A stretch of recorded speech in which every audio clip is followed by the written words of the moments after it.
Hello there, and welcome to the Sleepy History Channel. Tonight, we travel back beyond cities and kingdoms, beyond pyramids and parchment, to a time when our story was just beginning. Long before written words or measured calendars, the first humans were learning how to survive, to adapt, and to understand the vast world around them. They stood beneath enormous Ice Age skies. They crossed lands that no longer exist. They met other kinds of humans who are now gone. And somehow, through challenge and change, they endured. This is not just distant history. It is the opening chapter of you. In their footsteps are the origins of language, of family, of cooperation, of curiosity. In their choices are the roots of art, belief, and exploration. The deeper we look, the more familiar they become. If you enjoy these gentle journeys, I invite you to like, subscribe, or share a thought below. It helps others find their way here too, one sleepy soul at a time. But for now, let your shoulders soften. Let your breathing slow, and allow your thoughts to drift as we wander back to the very beginning of our human story. Let's begin. The first Homo sapiens appeared in Africa about 300,000 years ago.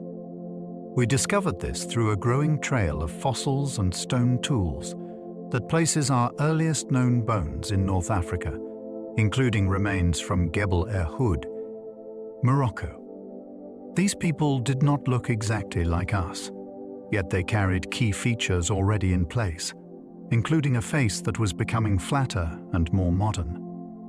Other traits arrived later, like a rounder brain case, which hints that our species assembled in stages.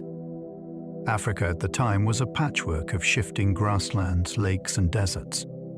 Populations could spread, separate, and meet again. That long, braided history helps explain why our species is both ancient and still changing. Every human alive today carries DNA from those ancient African founders. When you zoom in far enough, family trees stop being tidy and start becoming a tangled canopy. Over many generations, lineages merge because most ancestral lines eventually end, while a few continue through chance, survival, and children who also have children. Geneticists can trace certain threads, like mitochondrial DNA that passes through mothers and the Y chromosome that passes through fathers, and they point again toward deep roots in Africa. The longer you look back, the fewer ancestors remain in the picture, until everyone's history overlaps. That does not mean the world came from one couple. It means humanity is connected through many people whose descendants spread widely. In a real sense, your genome is a museum of ancient lives, carrying tiny traces of where bodies adapted, healed, and endured. A tiny group left Africa and eventually populated nearly every land. Imagine a world where the map keeps changing under your feet. Ice ages lower sea levels, deserts expand, and green corridors open and close like doors. In that shifting world, a relatively small population of Homo sapiens moved out of Africa, likely through the northeast and into the Levant, then onward in waves. That took many different paths. That small beginning matters because it created a founder effect. A limited set of genetic variation traveled outward and then diversified as people adapted to new climates, new foods, and new diseases. They learned coastlines, river valleys, and mountain passes. They met storms, predators, and unfamiliar seasons, yet they kept moving. Over time, those journeys reached Eurasia, Australia, and eventually the Americas, turning one regional story into a global one. Neanderthals and early sapiens met, and they had children together. Their worlds overlapped in Western Asia and Europe during cold, demanding millennia. Instead of a clean handoff from one species to another, the evidence shows contact, and it was close enough to leave a genetic signature. Many people living outside Africa today carry small amounts of Neanderthal DNA, which means real families formed across that boundary. Some inherited variants are linked with immune responses, which may have helped newcomers handle local pathogens. Other variants are associated with modern health risks, which is a reminder that what helps in one environment can be costly in another. The picture that emerges is human in the deepest sense. Groups met at river crossings and rock shelters. They watched each other, judged intentions, and sometimes chose connection. Our species did not travel alone through prehistory. We traveled through a neighborhood of other humans. The first humans crossed open seas to reach Australia astonishingly early. Reaching Sahul, the ancient combined landmass of Australia and New Guinea, required water crossings even when sea levels were low. That means early people had to plan, build, and trust something that could float.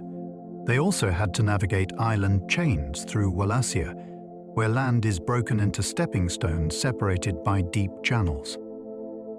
It likely involved repeated trips, knowledge of currents, and the courage to carry families and supplies into the unknown. Once there, people adapted to new animals, new plants, and unfamiliar seasons, spreading across a vast continent. The timing still surprises many listeners because it places seafaring deep in prehistory, long before metal tools or written maps. It also shows what early humans were capable of when curiosity and necessity aligned. Ocean water was not a barrier. It was a route. Stone tools are older than our species by more than 1 million years. Before Homo sapiens existed, earlier humans were already shaping rock into edge, point, and purpose. The earliest widely recognized tools, called Aldewan, appear in Africa well over 2 million years ago, likely made by early members of the Homo genus. Later came Acheulean hand axes, often teardrop-shaped and carefully worked, associated with Homo erectus and its relatives. These tools were not random rocks. They show planning, practice, and a mental template held in the mind. Tool-making changed how bodies evolved too, since cutting and scraping can reduce the need for massive jaws and teeth. It also widened diets by making it easier to access marrow, process plants, and prepare hides. A single stone flake can carry the signature of a skilled strike, preserved longer than any spoken word. Technology did not begin with us. We inherited it, controlled fire, changed meals, nights, and the size of our brains. Once fire became a reliable tool, it reshaped daily life from the inside out. Cooking softens food and unlocks more calories, which matters because brains are expensive organs that demand steady energy. Fire also makes water safer, hardens wooden points, and turns darkness into usable time. Around a hearth, a group can stay awake without constant fear of predators, which changes the rhythm of learning and social life. Stories can travel farther when everyone is gathered and listening. Skills can be demonstrated, corrected, and remembered. Firelight also extends work into the evening, from tool repair to preparing shelters. The archaeological traces are humble, like ash layers and heat-cracked stones, yet the implications are enormous. A controlled flame is a portable piece of sunrise. It helped humans turn harsh landscapes into homes and nights into shared time. Clothing let humans survive cold zones long before farms existed. As people moved into colder latitudes, bare skin was not enough. Clothing was not decoration first. It was survival engineering made from hides, fur, sinew, and plant fibers. The tools hint at the craft. Scrapers prepare skins. Awls pierce holes. Later, bone needles appear, which suggests fitted garments that trap warmth far better than draped hides. There is even a strange biological clue. Studies of human lice suggest that body lice diverged from head lice after clothing became common, since body lice need garments to live in. Warm clothing opened routes into Ice Age Europe and Northern Asia. It let families travel with infants and elders who could not endure exposure. It also made long winter nights possible in places where fuel and food were uncertain. In that sense, clothing was a moving shelter, stitched together by patience and necessity. Cave art shows minds like ours at least 40,000 years ago. When you stand before ancient paintings, the shock is not their age. It is their familiarity. Artists used charcoal, ochre, and careful shading to suggest volume, motion, and even personality in animals. Some caves show layered images created over time, which hints at return visits and shared meaning. Hand stencils feel especially direct. A person placed a hand on stone and blew pigment around it, leaving a negative print like a signature across millennia. Many sites are hard to reach, deep in darkness, which suggests intention rather than casual doodling. The art appears across wide regions, from Europe to Southeast Asia, which points to symbolic thinking traveling with people. These images do not prove that life was easy. They prove that imagination survived alongside hunger, cold, and fear. Even then, humans made time for beauty, memory, and meaning. Some of our earliest ancestors walked upright before brains grew large. Long before humans had big, complex brains, bodies were already experimenting with a new way to move. Walking on two legs freed the hands for carrying food, tools, and infants. It also changed how eyes scanned the horizon, which mattered on open ground where danger and opportunity both travel far. Upright walking is not just a posture. It is a full redesign, from the curve of the spine to the angle of the knee and the spring of the foot. That redesign took time, and it came with trade-offs, including stress on hips and backs. Yet it opened a path that later made long-distance travel easier and made endurance hunting possible in some places. In a sense, the first great human innovation was not a tool. It was a stride. Footprints at Litoli record a human-like walk in ancient ash. In Tanzania, volcanic ash fell like soft powder across the ground, then rain turned it into a thin paste, and then something remarkable happened. A small group walked across it, leaving tracks that later hardened and were buried, like a moment sealed in stone. When the prints were uncovered, they showed a heel strike and toe push that looks strikingly familiar. The big toe points forward, not out to the side like an ape's grasping foot. The stride suggests balance and confidence, not a clumsy shuffle. Some researchers even see hints of individuals walking close together, which invites questions about group movement and protection. These are not bones reconstructed into a guess. These are footsteps. They are direct evidence that long ago, someone crossed a damp surface and kept going, never knowing they would be followed by us. Wooden tools rarely survive, so much of early technology is missing. Stone lasts, bone sometimes lasts, yet wood usually returns to soil, so archaeology can feel like reading a book with most pages torn out. Early humans almost certainly shaped digging sticks, throwing clubs, bowls, paddles, traps, and simple frames for shelters. Many of those would have been made from carefully chosen branches, then hardened in fire or smoothed with stone scrapers. When wood does survive, it is usually because of unusual conditions, like waterlogged ground, dry caves, or oxygen-poor mud. Those rare finds can be startling. A wooden spear or a shaped plank can instantly widen the picture of what people could do. It also reminds us that ancient life was not a world of stone alone. It was a world of plant fibers, bark, wood, and reeds, and most of it has vanished. Lucy's species lived long before Homo sapiens and still walked tall. When Lucy was discovered in Ethiopia, she gave the world a face for a much older chapter of our story. She belonged to Australopithecus afarensis, a species that lived millions of years before Homo sapiens. Her skeleton shows a powerful mix of traits.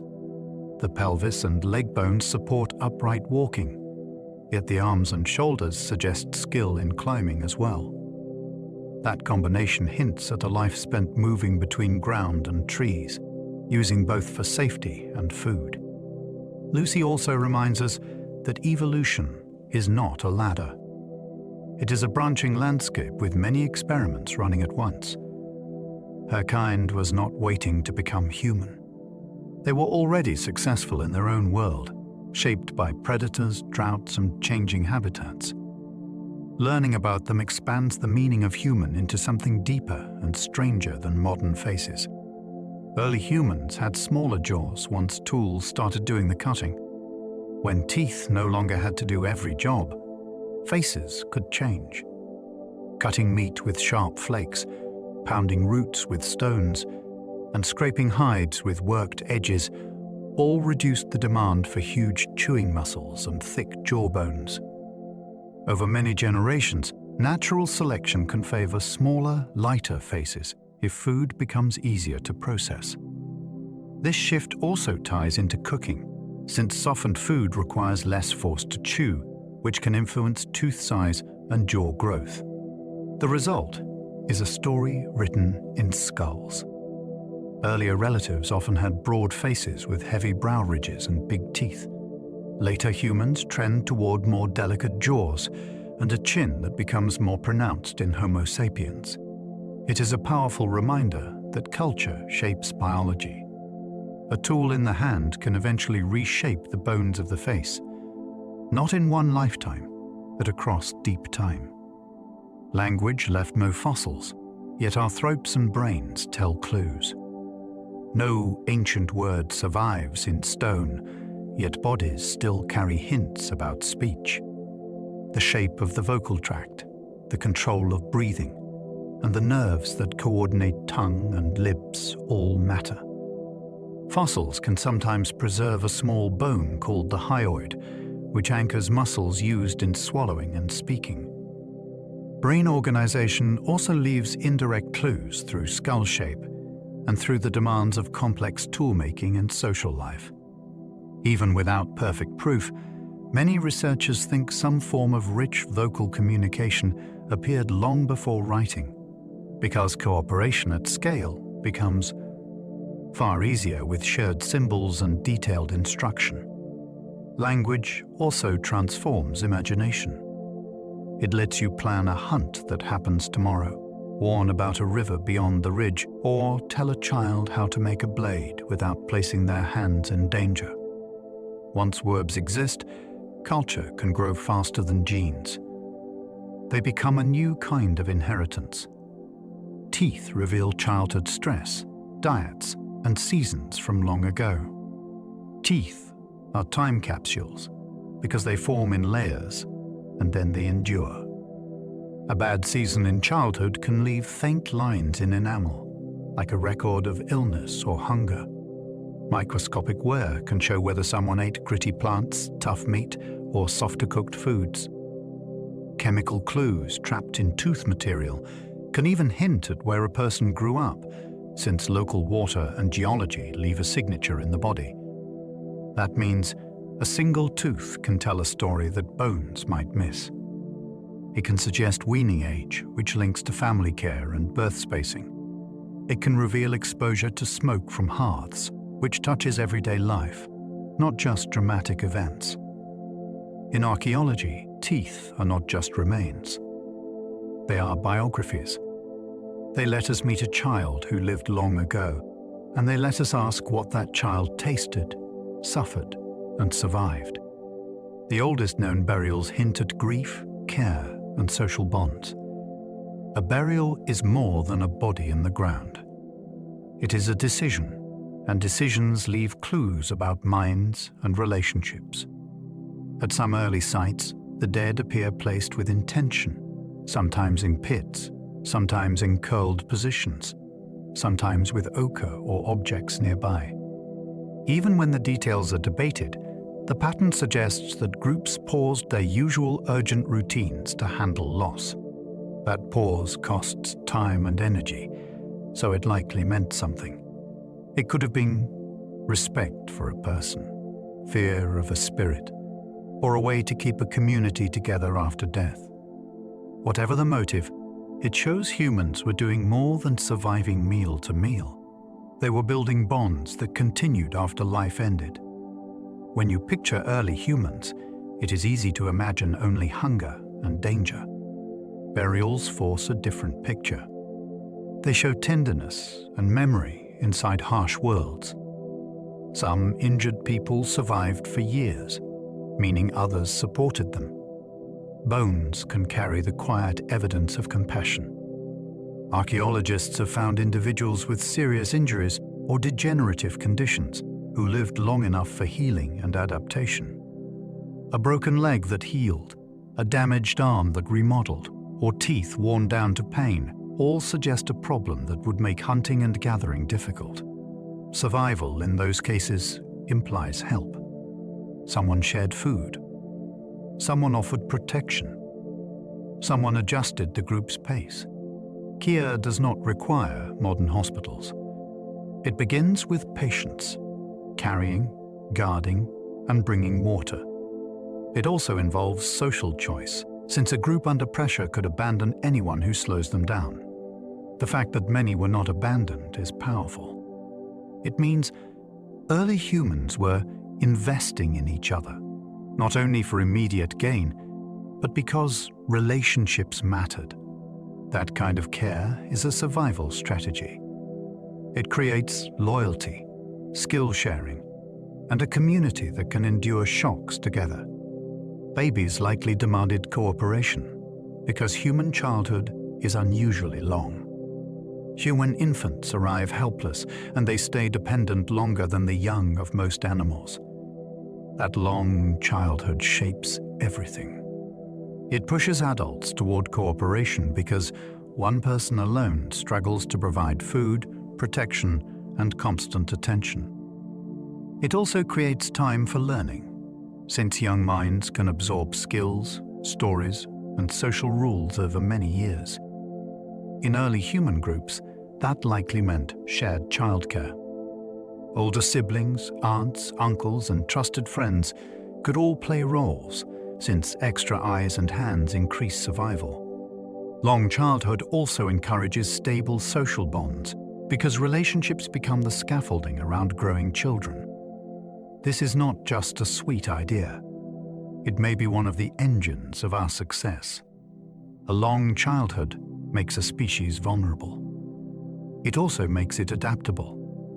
It gives humans time to master tools, landscapes, and language, and it gives culture room to accumulate across generations. Grandparents may have boosted survival by sharing food and knowledge. Humans are unusual because many people live long after they stop having children. That long post-reproductive life is not an accident in evolutionary terms. One explanation is the grandmother hypothesis, which suggests older adults improved the survival of their grandchildren by helping feed them and by freeing parents to gather or hunt. A grandparent can also be a library with a heartbeat. They remember droughts, migrations, and which plants or places saved lives when times were hard. They can teach tool skills and warn about predators without risking a child's first mistake. In small groups, that wisdom could be the difference between a narrow escape and a tragedy. This idea also changes how we imagine early life. It was not only young adults in constant motion. It was multi-generational communities where age brought value. When knowledge and care flow from old to young, a group becomes more resilient. In that way, elders may have helped shape the human pace of life itself. Obsidian sources can trace journeys across hundreds of miles.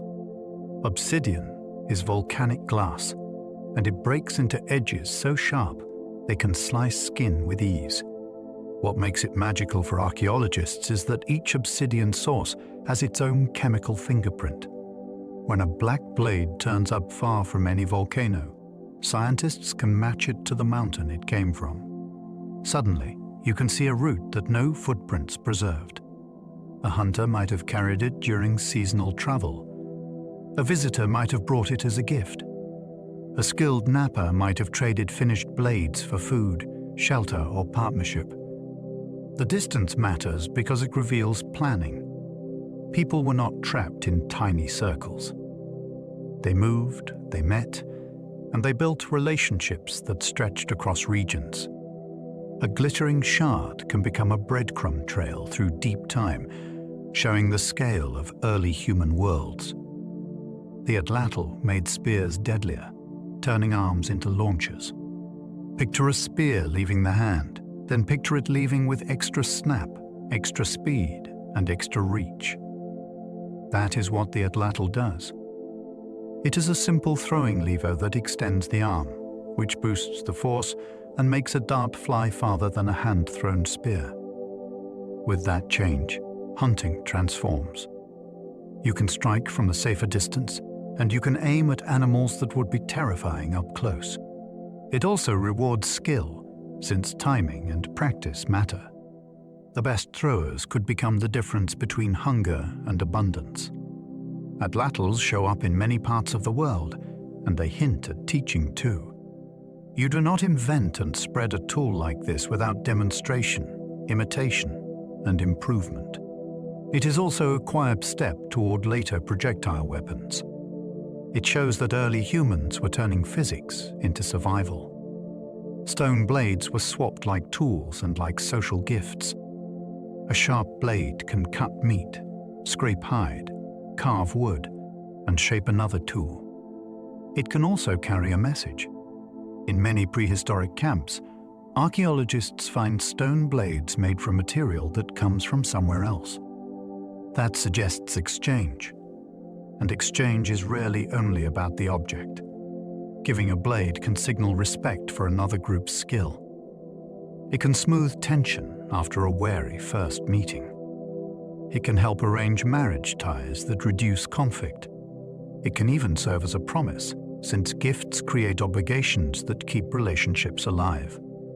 Stone is honest too. A well-made blade shows mastery in a way anyone can recognize, even without shared language. That is why tools can become symbols. They are useful, portable, and impressive. When early humans traded blades, they were also trading safety, reputation, and connection, one hand to another across long distances. Some sites show repeated seasonal returns, like ancient calendars on foot. Not every camp was a one-time stop. Some places were visited again and again, which suggests that people were tracking the year with memory and observation. A river might run high in one season and reveal fish in another. A valley might fill with migrating herds at a predictable time. A grove might offer ripe fruit for only a few weeks. Returning to the same site means you know when to come, and you trust that your knowledge will still hold. Over years, those returns leave layered traces, like stacked ash from hearths and scattered tools from many visits. This is a kind of calendar made from landscapes instead of pages. It also shows that early humans had long-term plans.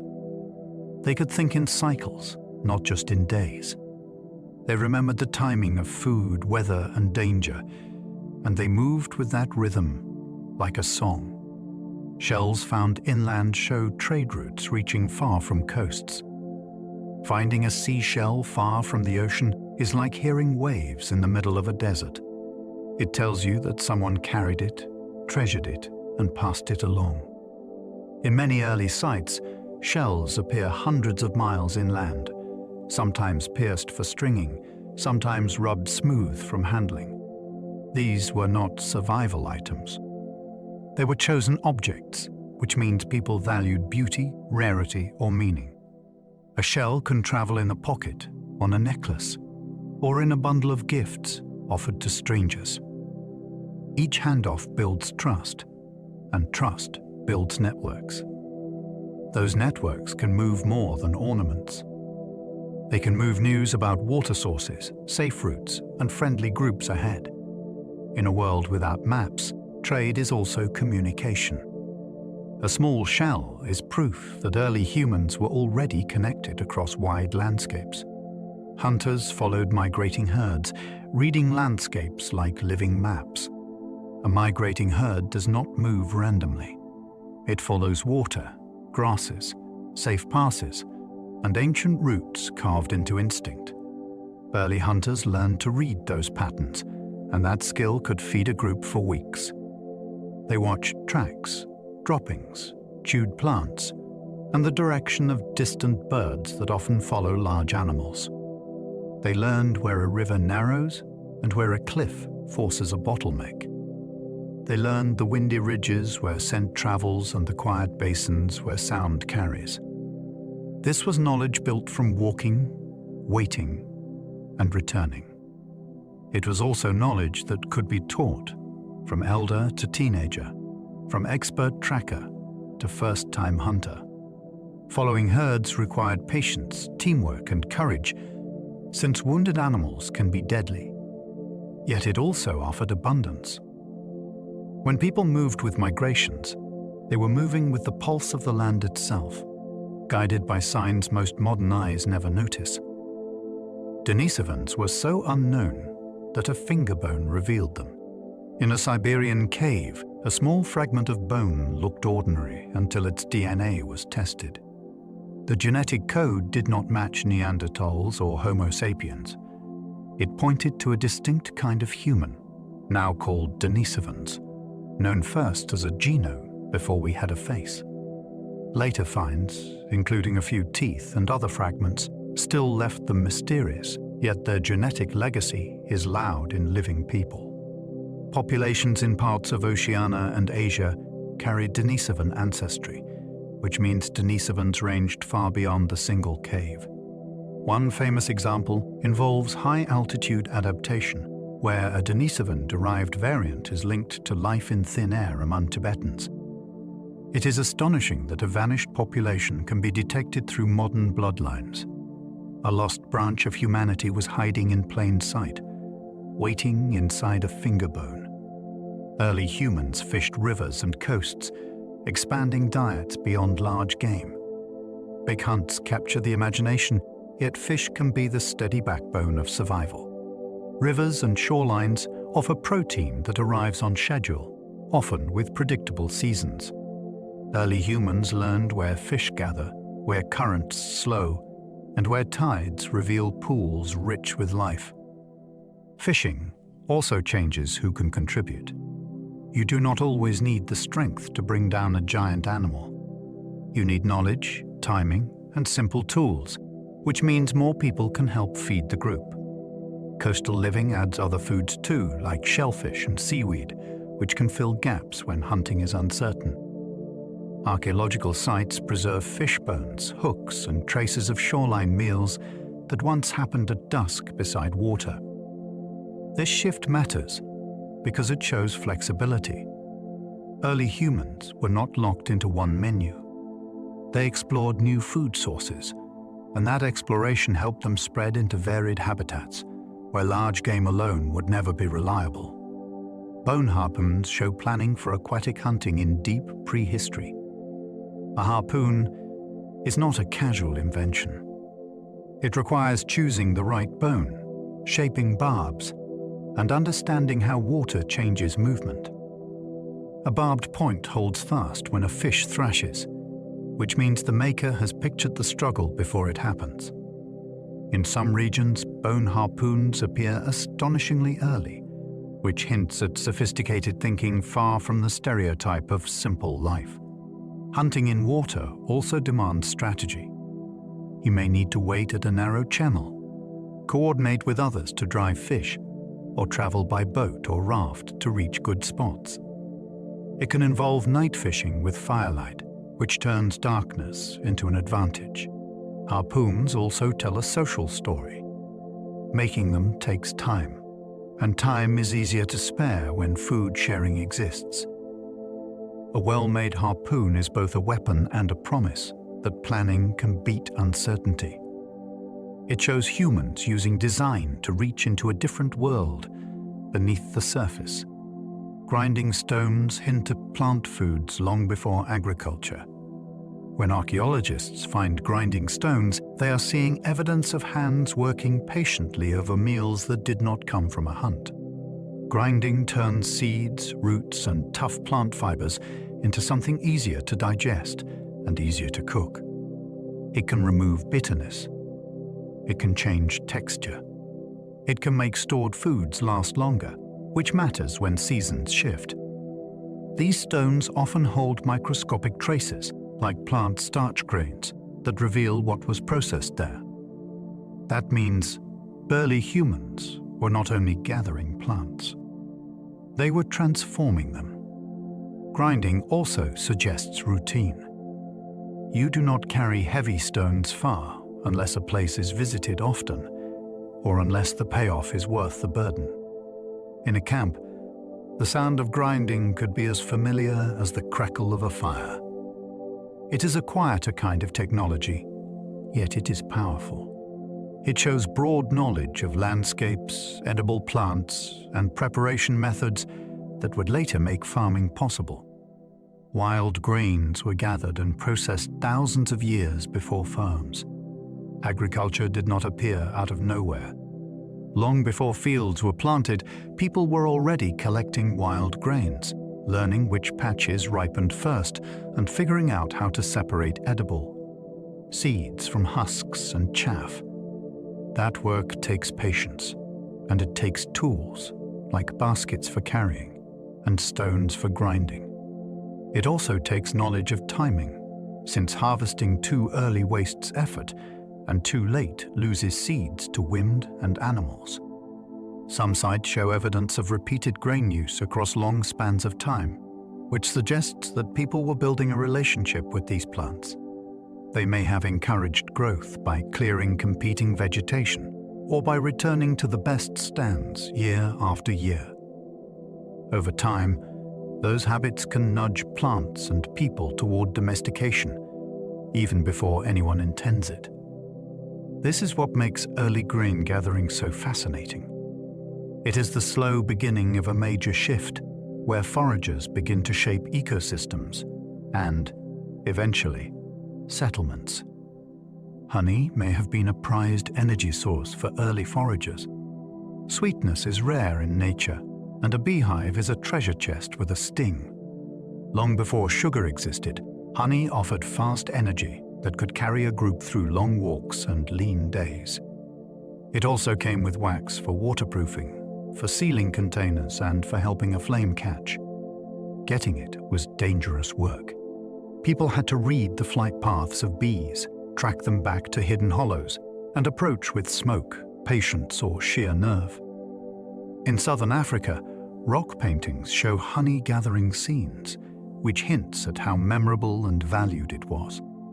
Honey also pairs with storage, since it keeps well and can preserve flavors. A mouthful of it would not feel like a snack. It would feel like a miracle, warm sunlight turned into food.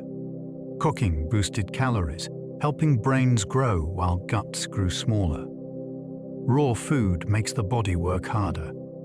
Cooking changes that equation by breaking down tough fibers and proteins, which makes energy easier to absorb.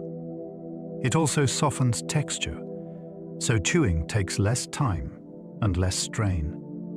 Over deep time, that shift may have supported the rise of larger brains, since brains demand a steady, rich fuel supply.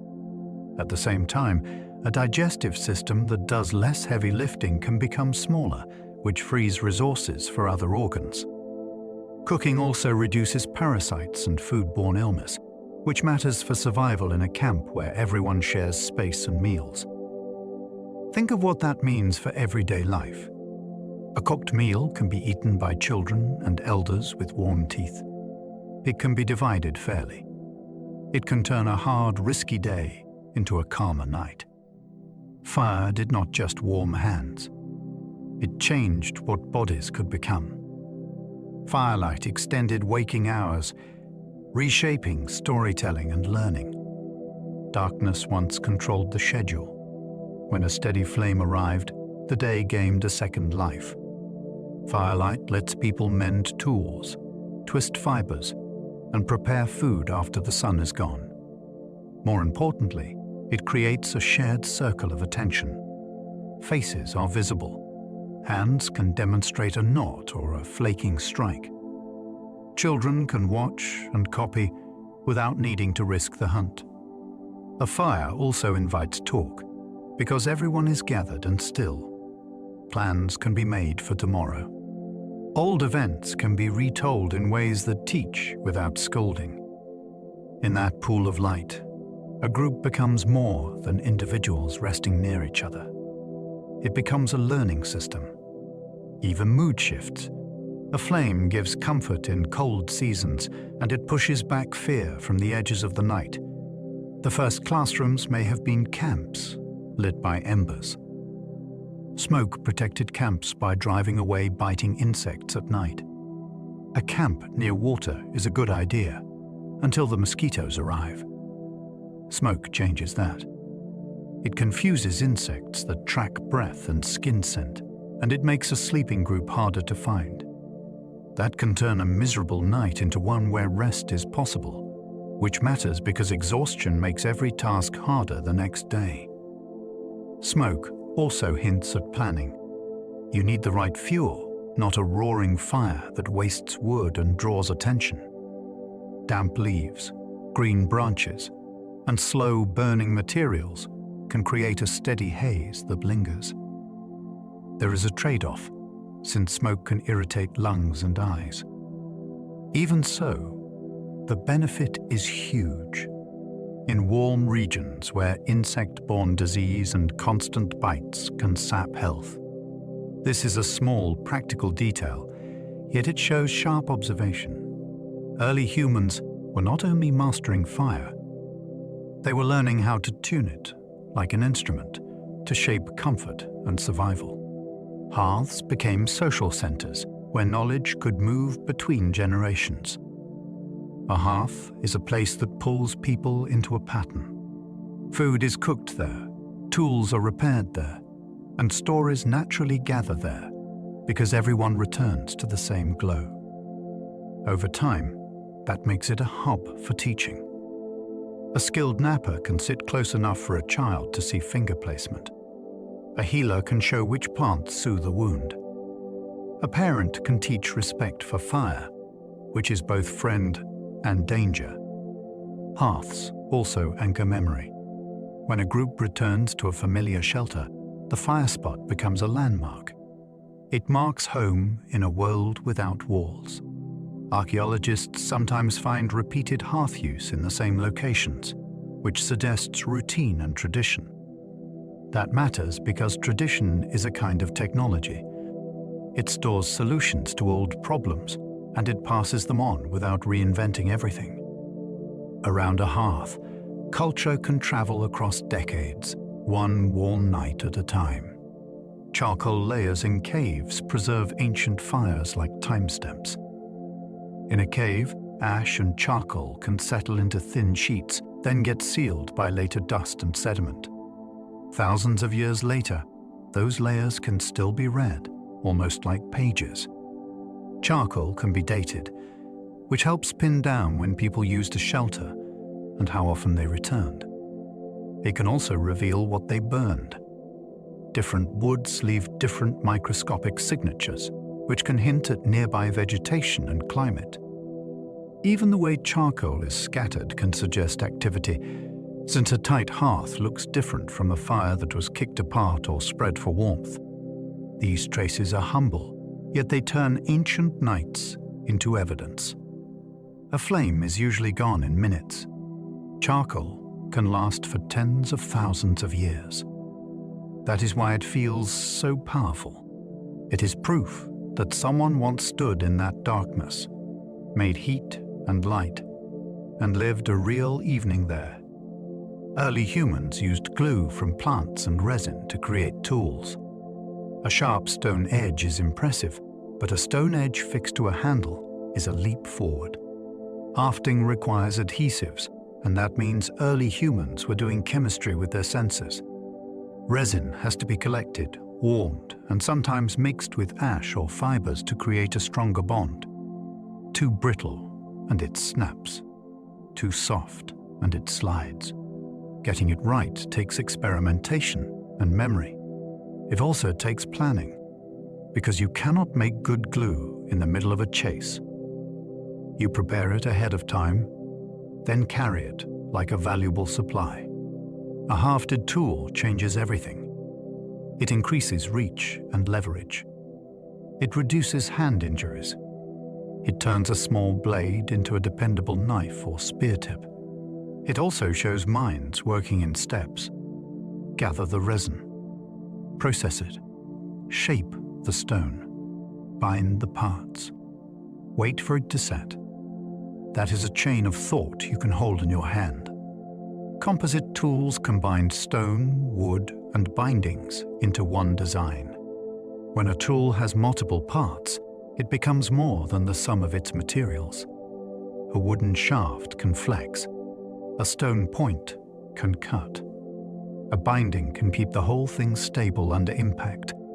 Combining them creates a weapon or tool that can be repaired rather than replaced.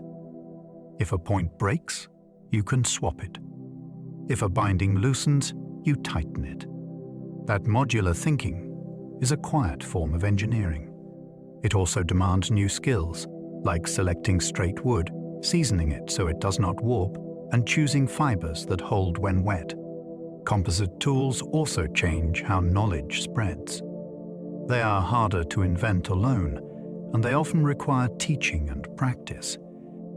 A child can learn one part at a time, then learn how the parts work together. In daily life, composite tools make work faster, which frees time for other tasks. In the long arc of history, they are a sign that humans were building systems, not just objects. Twisted fibers show that rope making is far older than writing.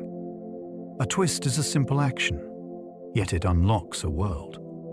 Two weak strands become one strong cord. With cordage, you can tie a spear point, lash a shelter frame, hang food from animals, and carry heavy loads without tearing your hands. Rope also makes traps possible, and traps can work while you sleep.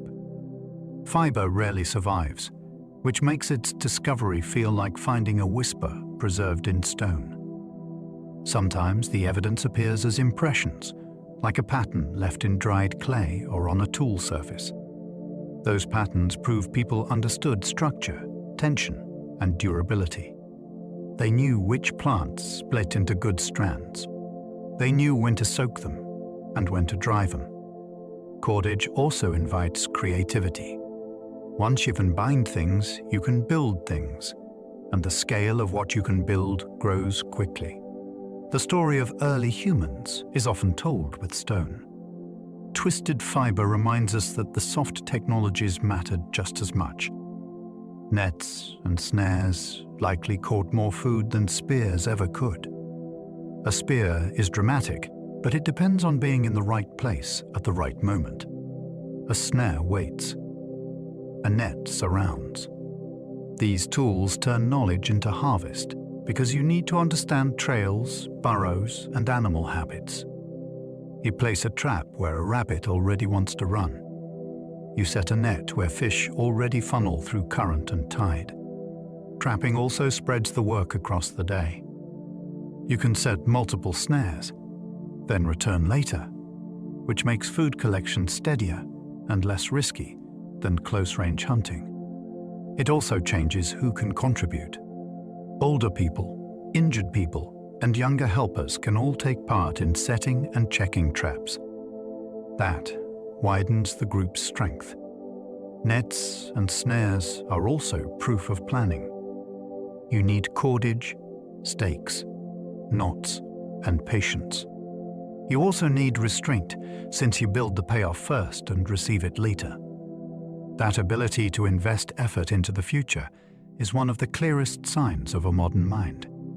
Some stone hand axes were made with striking symmetry and care.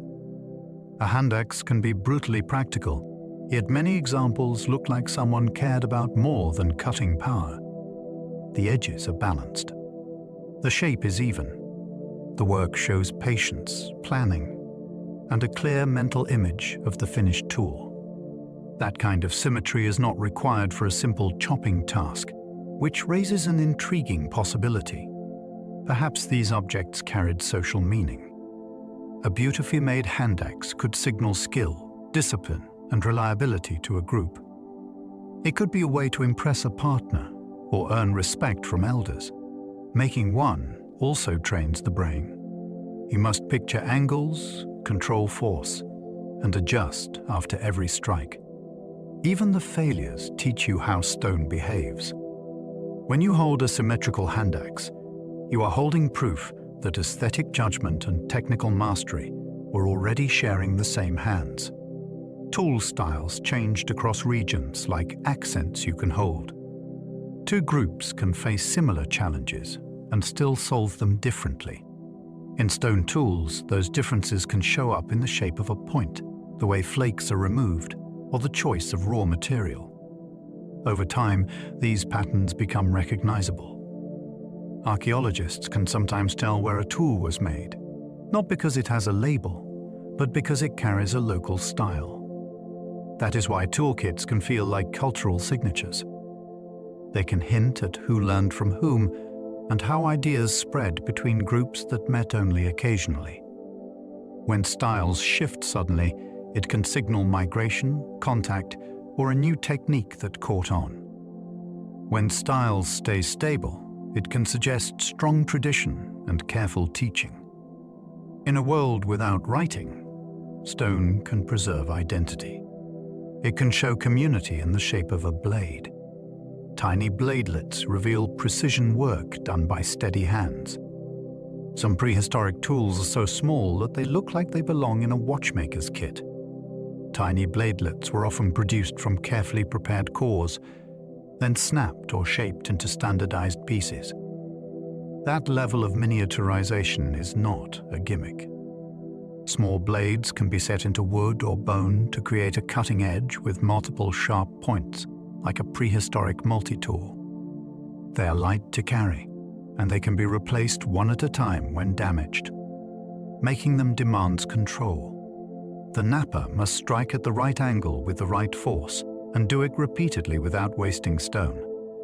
It also suggests planning for repair, since composite tools work best when spare parts are ready. These tiny pieces can look modest in a museum drawer, yet they hint at sophisticated design thinking. They show humans turning brittle rock into reliable systems, one small slice at a time. The first needles let humans sew fitted clothing for harsh winters. A needle is a quiet revolution. With a pierced eye for thread, it allows tight seams that block wind and hold warmth close to the body. That matters because fitted clothing turns a hide into something you can move in, work in, and sleep in without constant heat loss. Needles also open the door to layering, which is essential in cold climates where weather changes fast. They suggest planning too. To sew, you need prepared thread, likely from sinew or twisted fibers. And you need time by a half to stitch without rushing. A well-made garment also lasts, which means less time spent scraping hides and more time for travel, childcare, and tool-making. Needles appear in the Upper Paleolithic record, and their presence signals more than craft. It signals adaptation. They help humans expand into regions where bare skin would fail quickly, and where survival depended on staying warm without wasting energy. A good shelter was technology too, shaped by weather and wind. A shelter is not just a place to sleep. It is a design response to rain, cold, heat, insects, and predators. Early humans likely built with what was available, like branches, hides, grasses, and stones. In windy areas, low profiles and weighted edges matter. In wet regions, drainage and raised sleeping areas matter. In cold places, insulation and a protected entrance matter. The best shelters also save calories, since a body that stays warm needs less food. That makes shelter a form of energy management, not just comfort. Some sites preserve rings of stones that once held down hides, or post holes that hint at frames. Even when the structure is gone, the pattern remains. A shelter also shapes social life. It creates a shared interior where children learn routines and where tools are stored for the next day. In that sense, building a shelter is building stability. Humans reached the Arctic with clever clothing, fuel, and planning. Moving into Arctic environments meant facing long winters, limited plant foods, and cold that punishes every mistake. Survival required more than bravery. It required insulation that stayed warm when wet, and a steady strategy for fire and light when wood was scarce. People turned to bone, fat, and clever engineering. Animal skins could be layered. Blubber and oil could become fuel. Snow and ice could be shaped into windbreaks. Hunting also had to change, since large animals in cold regions can be dangerous and seasonal. Knowledge of ice, weather signs, and migration timing becomes as important as strength. The Arctic also tests community. Supplies must be shared. Children and elders must be protected. A single storm can trap a group for days. Reaching and living in these places shows how flexible humans became. They did not just tolerate extreme environments. They learned how to make them livable. The first Americans arrived by routes that may have included coasts. For a long time, many people pictured a single inland entry through an ice-free corridor.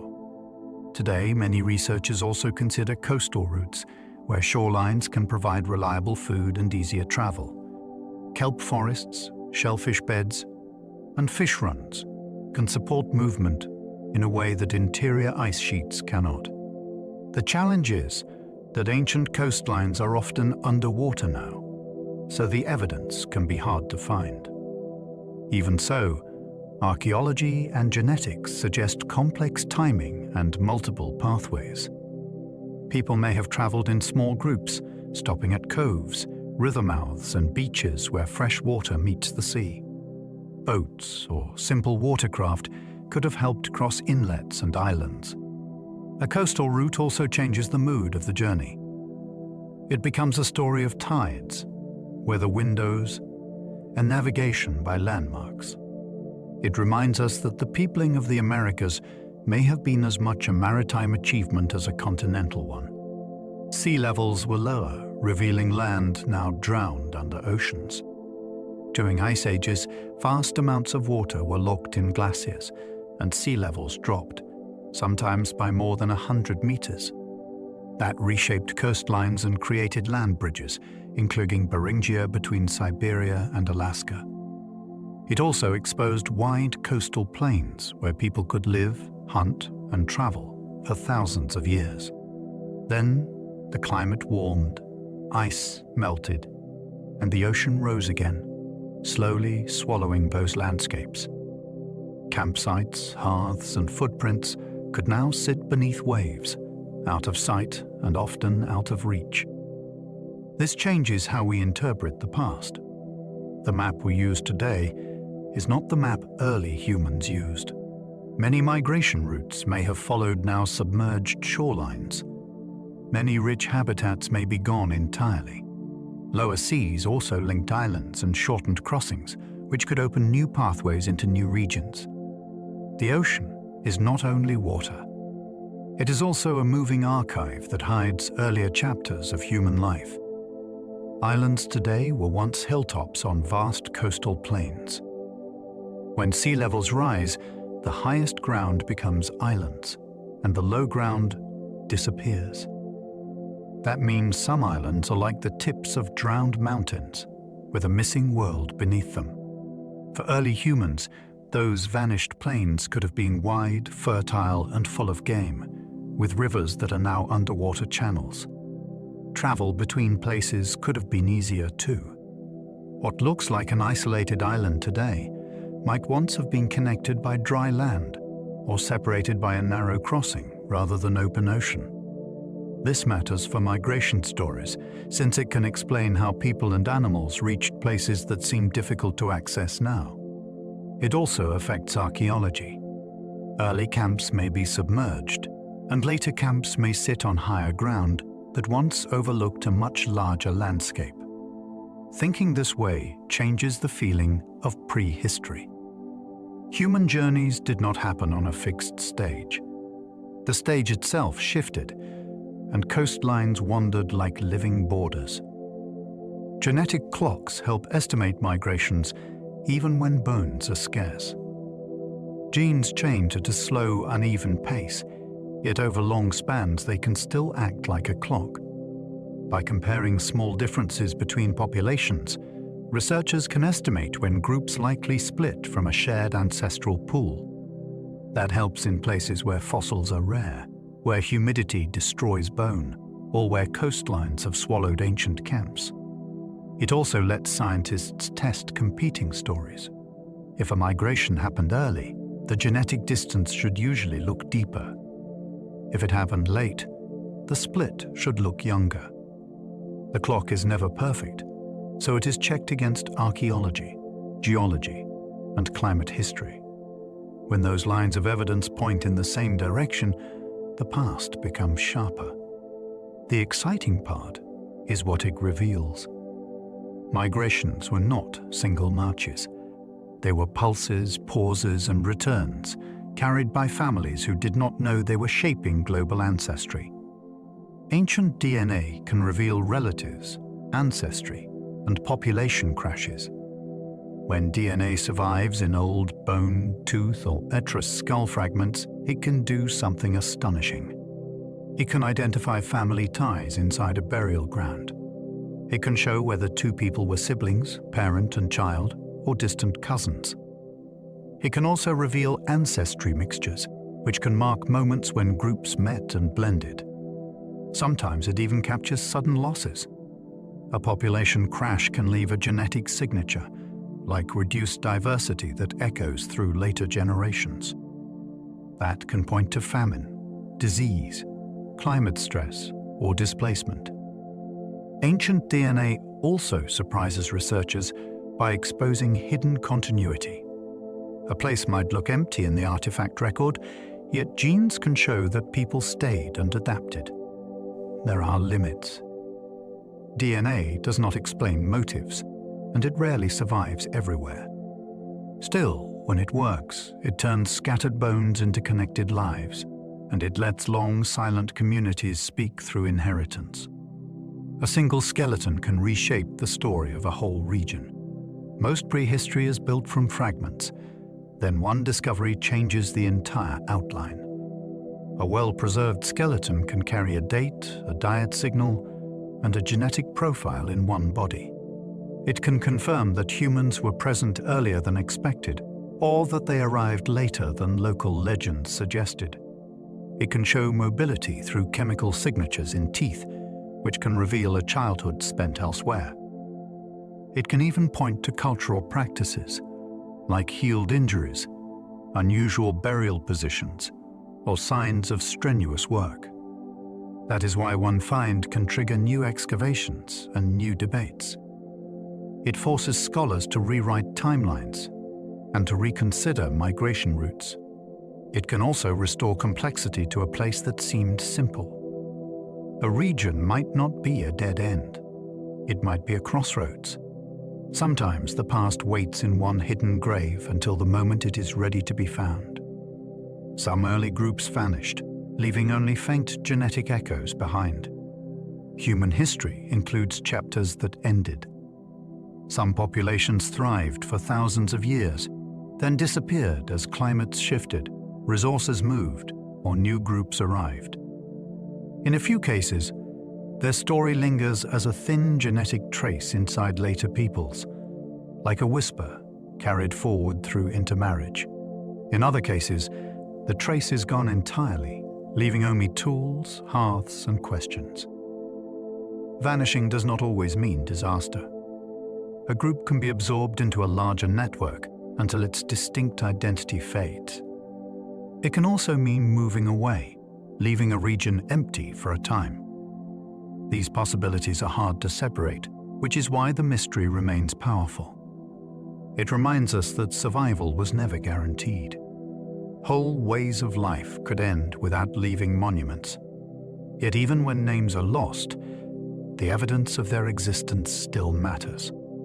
It expands our sense of how many human stories once unfolded.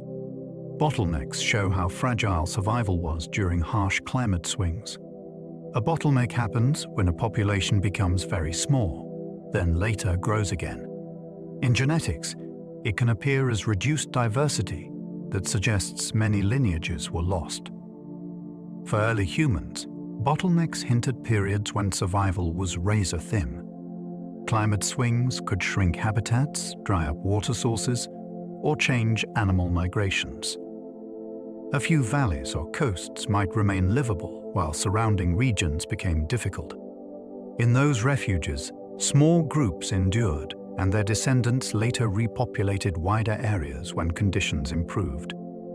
That pattern makes prehistory feel less like a steady climb and more like a series of narrow bridges. It also explains why certain traits can become common. When numbers are low, chance plays a larger role in what gets passed on. Bottlenecks are humbling evidence. They suggest our species was resilient, yet also repeatedly close to being erased by circumstance. Ice Age droughts may have pushed humans toward coasts and rivers. During colder phases, rainfall patterns could shift, and interior regions could become dry and unpredictable. In those times, water becomes a compass. Rivers, lakes, and coastlines offer steady resources, and they create natural travel corridors that are easier to navigate than open desert. Coasts add another advantage. Tides and shore ecosystems can provide food in many seasons, even when inland game is scarce. That does not mean life by water was easy. Storms, cold winds, and competition with other groups could be intense. Yet the pull of reliable drinking water and edible plants would be hard to resist. Over generations, this tug toward waterways could shape migration routes, settlement choices, and even social networks, since river valleys bring travelers into contact again and again. This idea also changes how we imagine ancient maps. The most important lines may have been blue. Humans may have followed water like a thread through shifting climates. The Toba eruption is debated as a possible stress test for humanity. Roughly 74,000 years ago, a massive volcanic eruption at Toba in Indonesia spread ash across wide regions. Some researchers have argued that the aftermath could have cooled climates and strained ecosystems, which might have put early human populations under severe pressure. Others question how global and how devastating the effects truly were, especially in Africa. That debate is part of what makes the topic gripping. It is a scientific detective story that mixes ash layers, climate clues, archaeology, and genetics. If Toba caused a major bottleneck, we might expect to see a sharp drop in diversity around that time. If it did not, we should see more continuity in human occupation and tool traditions. Either way, it highlights a truth about early life. Nature could rewrite the rules overnight. A sky darkened by ash would not be an abstract event. It would be hunger, cold, and difficult choices, lived day by day. Climate shifts opened and closed green corridors across the Sahara. The Sahara did not always look like the Sahara. Over long cycles, changes in Earth's orbit and monsoon strength could transform parts of North Africa. Dry deserts could become grasslands with lakes and rivers. Those greener phases would have acted like corridors, allowing people and animals to move through regions that are nearly impassable today. Then the climate could swing back. Water would retreat, vegetation would thin, and the corridor would close. This opening and closing matters because it can explain pulses of migration between sub-Saharan Africa, North Africa, and beyond. It also helps explain why some archaeological records appear in bursts. People could expand when conditions allowed, then withdraw when the landscape hardened again. Imagine what that would feel like in real life. A route your grandparents used could become a deadly expanse within a few generations. For early humans, geography was not fixed. It breathed. The Sahara was once wet, with lakes, fish, and grasslands. It is hard to picture fish where dunes now stretch for miles, yet evidence shows that parts of the Sahara once held large lakes and thriving wetlands. Ancient shorelines, lake sediments, and fossils can point to times when rain was far more generous. People could live in places that are now uninhabitable, fishing, hunting, and gathering along water's edge. The presence of wetlands would also attract animals, which would create rich hunting grounds and predictable seasonal cycles. This wet Sahara reframes human travel. Crossing North Africa during green phases could be more like moving through a wide savanna than crossing a desert. It also reframes cultural memory. Communities would have stories tied to water landscapes that later vanished, leaving only rock and sand. When climate shifted again, those same groups might follow retreating lakes north or south, carrying traditions with them. The Sahara's past is a reminder that today's extreme environments can hide earlier worlds. Rock art records vanished animals that once lived in now barren places. On stone walls in parts of the Sahara, artists painted and carved animals that do not belong there now. You can see cattle, giraffes, and other creatures that require water and vegetation. These images are not just decoration. They are ecological evidence drawn by people who were observing daily life around them. They can hint at what was hunted, what was herded, and what was feared.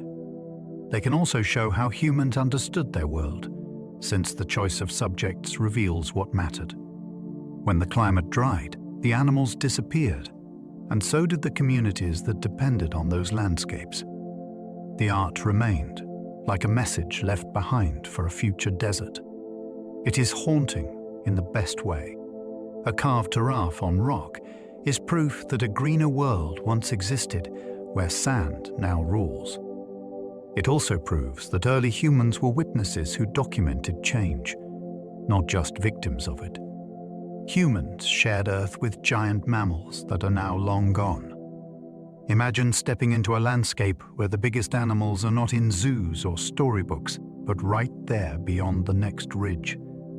In the Ice Age world, people lived alongside mammoths, woolly rhinos, giant deer, and other megafauna that could dwarf anything most of us have seen outside. Documentaries. These animals shaped travel routes and daily decisions. A herd could mean food, tools, and warm hides. Yet it could also mean danger if the wind shifted and a charging animal decided you were the threat. Even their bones changed the landscape. Tusks and ribs could become raw material for shelters, windbreaks, and storage frames. Living with giants also changes imagination. It invites bigger stories, bigger fears, and bigger ambitions. When we talk about the first humans, we are also talking about a world with creatures that belong to a different scale of Earth. Mammoths, mastodons, and giant sloths faced new pressures from people. When humans entered new regions, they did not arrive as passive observers. They arrived as clever predators with fire, teamwork, and tools that improved across generations. For large animals, even small changes in mortality can matter, since slow breeding makes recovery difficult. A mammoth does not replace itself quickly. A giant sloth cannot bounce back like a rabbit. Hunting was not the only pressure. People also changed habitats through burning, competition, and disturbance near water sources. None of this requires a single dramatic event. It can be a long squeeze, season after season, until populations thin. There is also the human side of the story. Taking down a huge animal could feed many mouths and build social prestige. It could also carry risk, since one wrong step could mean injury or death. These encounters were not just meals. They were turning points that reshaped both human life and animal fate. Extinctions varied by continent, and the causes still spark debate. The great wave of megafaunal loss did not happen as one global moment. It played out differently across continents, with different timings and different patterns. In some places, large animals declined soon after humans arrived. In others, extinctions were delayed or selective, with some species holding on longer than expected. That unevenness fuels the debate. Climate was shifting at the end of the last ice age, and changing rainfall and vegetation can stress large animals even without hunters. At the same time, human hunting and habitat change can be powerful, especially against slow-reproducing species. Many researchers now look at combined pressures, where climate weakens populations and human impacts push them past a tipping point. What makes this debate so compelling is that it is not just about the past. It is a lesson in how ecosystems respond to rapid change. The Ice Age argument is also a mirror, held up to us. Dogs likely joined humans before farms, forming the first partnership. Long before grain fields and barns, humans and wolves began a relationship that would transform both species. The earliest steps were probably not planned. Some wolves were less fearful, and they learned that human camps meant scraps, warmth, and fewer rival predators. Humans gained something too. A wolf with sharp senses can warn of danger, help track game, and clean up waste that might otherwise attract scavengers. Over time, those camp-friendly wolves would be the ones most likely to survive near people, and their pups would inherit calmer temperaments. That is the beginning of domestication. It is also the beginning of a partnership built on trust, routine, and shared space. Dogs became more than tools. They became companions, protectors, and members of the group. This bond is so old that it sits near the roots of our social world. A person and a dog around a fire is not a modern scene. It is ancient. Wolves that tolerated camps may have earned scraps and safety. Not every wolf could live near humans. The bold and aggressive ones would cause conflict, and the fearful ones would flee. The middle path, cautious but curious, could pay off. A camp offers leftovers, and even small scraps matter in hard seasons. It also offers a strange kind of protection. Humans drive off rivals, and fire can keep larger predators at bay. For a wolf willing to hover at the edge of light, the risk could be worth it.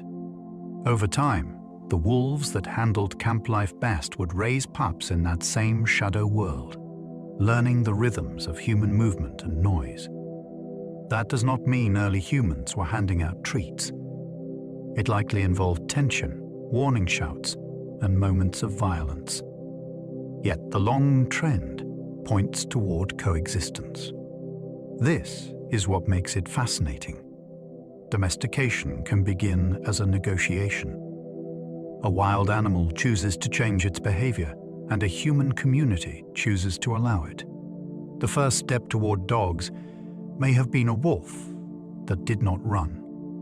Domestication changed both species, shaping behavior and even faces. When dogs became part of human life, evolution began working in two directions. Dogs changed as calmer individuals thrived near people. Over generations, selection favored traits like reduced fear, increased attention to human cues, and a willingness to cooperate. Physical changes followed, since behavior and development are linked. Many domesticated animals show shifts in coat patterns, ear shape, and facial structure, and dogs are no exception. Humans change too, though in subtler ways.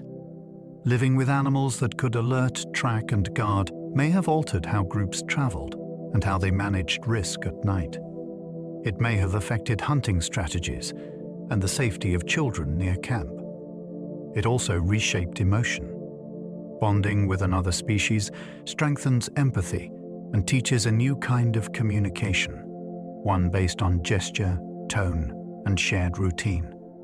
Domestication is not only a scientific process, it is a relationship that rewired daily life.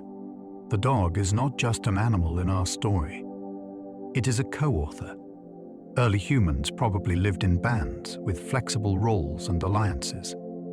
Instead of crowded cities, most early life likely unfolded in small bands that could move when resources shifted. These groups were not rigid hierarchies. They had to be adaptable, since a storm, an injury, or a failed hunt could change priorities overnight. Roles could flex with age, skill, and season. One person might be a hunter in summer and a tool maker in winter. Another might be a healer, a storyteller, or the best at finding water. Bands also needed allies. A friendly neighboring group can mean shared information, marriage ties, and support during crisis. That creates a wider social world that extends beyond any single campsite. It also creates politics in the simplest sense. People remember favors and insults. They balance cooperation with caution. Living in bands means your survival depends on relationships you can maintain without written contracts. It is social intelligence under pressure, and it may be one of the strongest forces that shaped the human mind. Sharing food reduced risk, turning luck into community survival. Hunting and gathering can be unpredictable. One person may return with plenty, another may return empty-handed, and neither result is a reliable measure of effort. Food sharing turns that randomness into stability. It spreads calories across the group, which helps children grow, helps injured people heal, and helps everyone avoid desperate decisions. Sharing also creates reputation. A generous hunter can earn trust, and trust becomes support when that hunter has a bad week. This is not charity in the modern sense. It is a strategy that makes a small community resilient. It also changes the emotional texture of life. Meals become social events where stories are told and plans are made. Rules emerge, even without writing, about who gets what and why. Those rules can be negotiated, argued, and enforced through approval or shame. In a band, food is not only nutrition, it is relationship. When people share, they are building a safety net out of habit and memory. Gossip may have helped enforce fairness without written laws. In a small group, everyone notices everything. Who shares? Who hoards? Who boasts? Who keeps promises? That attention can become a powerful social tool. Talking about behavior is a way to warn others, to reward good partners, and to pressure selfish people to change. You do not need a courtroom when reputation travels faster than footsteps. Gossip also spreads practical information, like who knows the best flint source or who stays calm in danger. It helps a band coordinate without formal titles. It can even prevent violence, since public opinion can settle disputes before they become fights. Of course, it can be cruel too, and it can punish the wrong person. That risk is part of what makes it believable. Gossip is a human force because it is messy, emotional, and effective. In the deep past, it may have acted like an invisible law code, shaped by voices around a fire. Social life was not only muscle and tools. It was conversation, and conversation has power. Ritual gatherings could link groups, spreading mates, news, and tools. When bands live apart for much of the year, meeting matters. A gathering can renew friendships, reduce conflict, and create new bonds that keep travel safer. It can also solve practical problems. Partners can be found, which reduces inbreeding and strengthens alliances between groups. News can spread about migrating herds, dangerous rivals, or waterholes that have dried up. Skills can be shared too, since seeing a new tool technique in person is more convincing than hearing about it. Ritual adds structure to these meetings. Songs, dances, shared meals, and repeated traditions can make strangers feel like part of a wider world. They turn a risky encounter into something expected and meaningful. Archaeological sites sometimes show signs of repeated use by many people, which hints at gatherings that were larger than a single band. These events would have been electric. For early humans, a gathering could be the closest thing to a festival, a market, and a family reunion all at once. Musical instruments show that sound was part of early culture. Not all survival leaves sharp edges. Sometimes it leaves rhythm. Archaeologists have found ancient instruments and sound-making objects that suggest people were shaping noise into something intentional. Music can coordinate movement, soothe infants, and pull a group into the same emotional weather. It can also mark moments that matter, like departures, reunions, or mourning, even when no written words exist. Imagine a night where the wind is loud and the world feels uncertain. A repeated beat can steady nerves and make strangers feel like kin. Instruments also imply craft. You must choose a material, shape it, and test it, which means time was set aside for more than calories. That choice is revealing. When people invest effort in sound, they're investing in connection. In deep prehistory, music may have been a kind of social glue, carried on breath and fingertips. Flutes made from bone suggest melody was valued in deep prehistory. A bone flute begins with a decision that has nothing to do with hunting. Someone selects a hollow bone, then carefully opens finger holes at positions that produce a usable scale. That requires experimentation and memory, because a hole placed wrong cannot be unplaced. It also requires breath control and a listening ear, since the instrument only becomes real when it sings. When such flutes appear in archaeological sites, they hint at evenings shaped by melody, not only by work. A tune can travel across a camp faster than speech. It can calm a child, invite dancing, or hold attention while a story unfolds.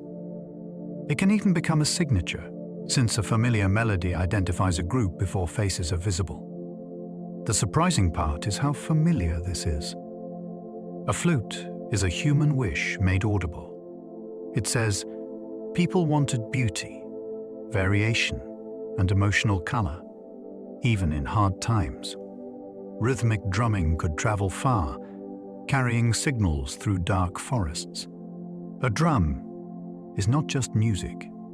It is a tool for distance. In dense woods or across rolling terrain, a steady beat can cut through darkness when voices fail. Different patterns can mean different things, like an announcement, a warning, or a call to gather. You do not need a written code.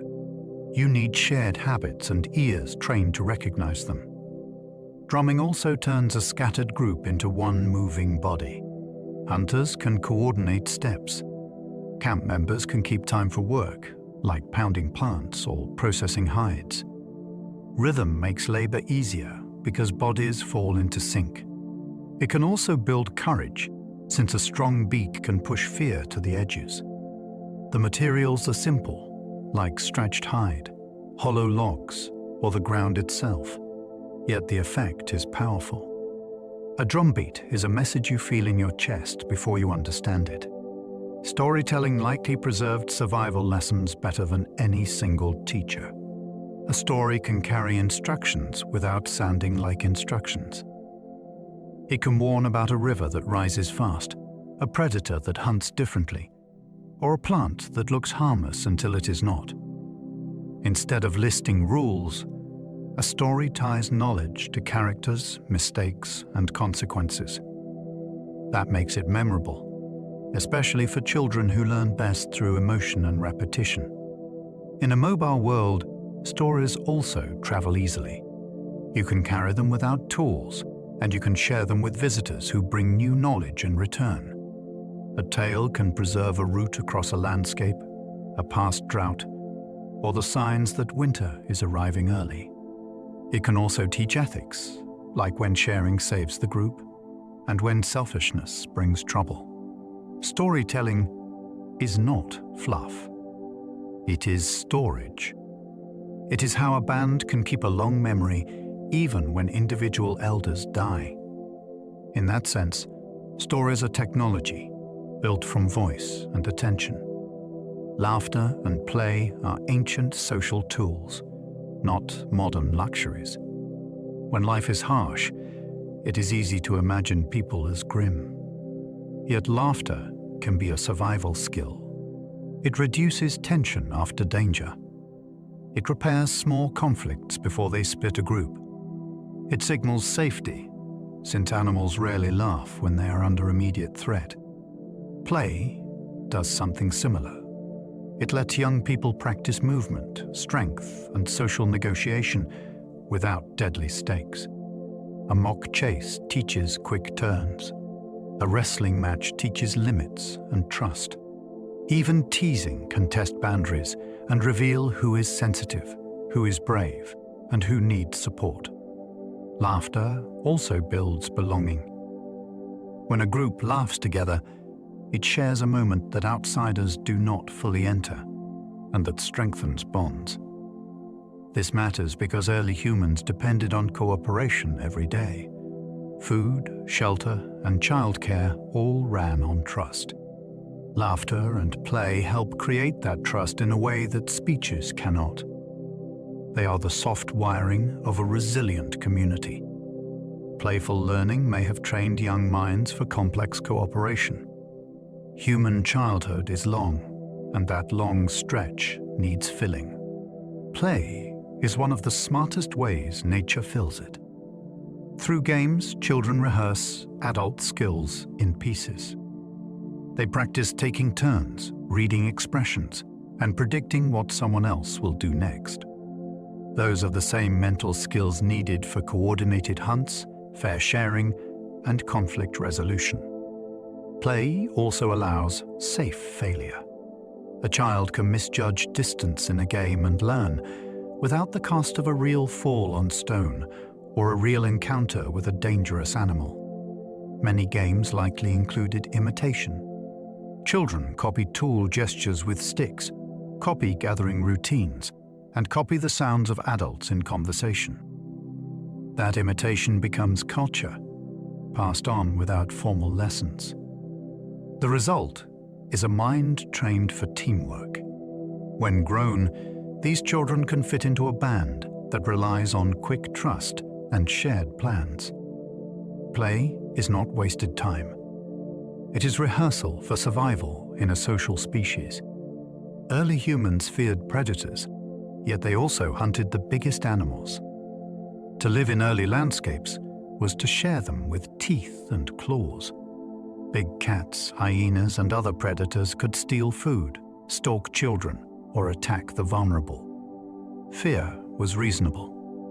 Yet humans also aimed their tools at enormous prey, sometimes animals that could kill with a single kick or charge. That choice reveals something striking. Humans were willing to accept danger in exchange for payoff, and they learned to manage risk with planning rather than brute strength. They could pick locations where escape routes were clear.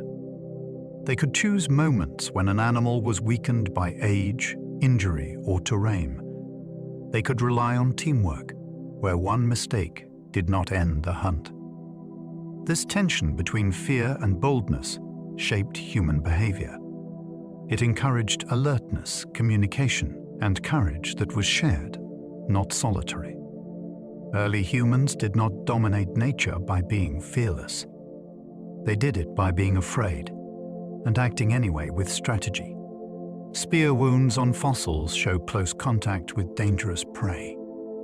Some ancient animal bones carry marks that look like punctures and embedded points, which suggests spears met flesh at close range. That matters because it implies hunts where humans approached animals that could fight back. A spear thrown from far away is one thing. A spear used at short distance is another. It demands coordination since hunters must position themselves to avoid a sudden turn or a stampede. It also demands commitment because once you are close, hesitation is costly. These wounds can also hint at repeated encounters, since a single site may preserve multiple animals with similar injuries. That suggests a learned method, not an accident. The remains are silent, yet they speak of adrenaline, shouting, and the moment when a group decides to step forward. They also speak of skill. A well-placed strike requires knowing anatomy, timing, and how an animal moves when scared. Fossil wounds turn prehistoric hunting from an idea into an event. Some hunting required planning traps, not just bravery at the moment. Bravery is loud, but planning is often quieter and more powerful. Traps and drives can turn a difficult hunt into a controlled sequence. People could guide animals toward a cliff, a narrow pass, or an enclosure where escape is limited. They could dig pits, build barriers, or use fire and noise to shape movement. These methods rely on understanding behavior. You must know how an animal flees, where it hesitates, and what it refuses to cross. They also rely on cooperation, since many hands are needed to build, to wait in position, and to act in the right order. Planning traps changes the risk balance. Instead of a chaotic clash, the danger is spread across time, with fewer moments where a single person stands alone. It also creates surplus when it works, since a successful drive can yield more meat than a single spear strike. This kind of hunting shows human minds reaching forward. The real weapon is the plan. Fire could protect camps, creating safe circles in the night. In darkness, a small flame can feel like a wall. Many animals hesitate around fire, especially when it is paired with human voices and movement. That makes a hearth more than a cooking place. It becomes defense. A ring of light also changes sleep. People can rest more deeply when the edges of camp are visible, and when a watcher can tend the fire through the night. Fire also signals to other humans, which can be comforting or risky, depending on who is nearby. Managing that risk becomes part of the skill. You need fuel ready. You need embers kept alive through wind and rain. You need rules about children and sparks. Over time, those habits turn into tradition, and tradition becomes safety. The idea is simple, yet it is profound. With fire, humans could claim a patch of darkness and make it their own. The night did not disappear, but it stepped back. Sleeping in groups reduced risk from big cats and other threats. Night is when mistakes become expensive. A lone sleeper is quiet, easy to stalk, and slow to react. A group changes the math. More ears catch the snap of a twig.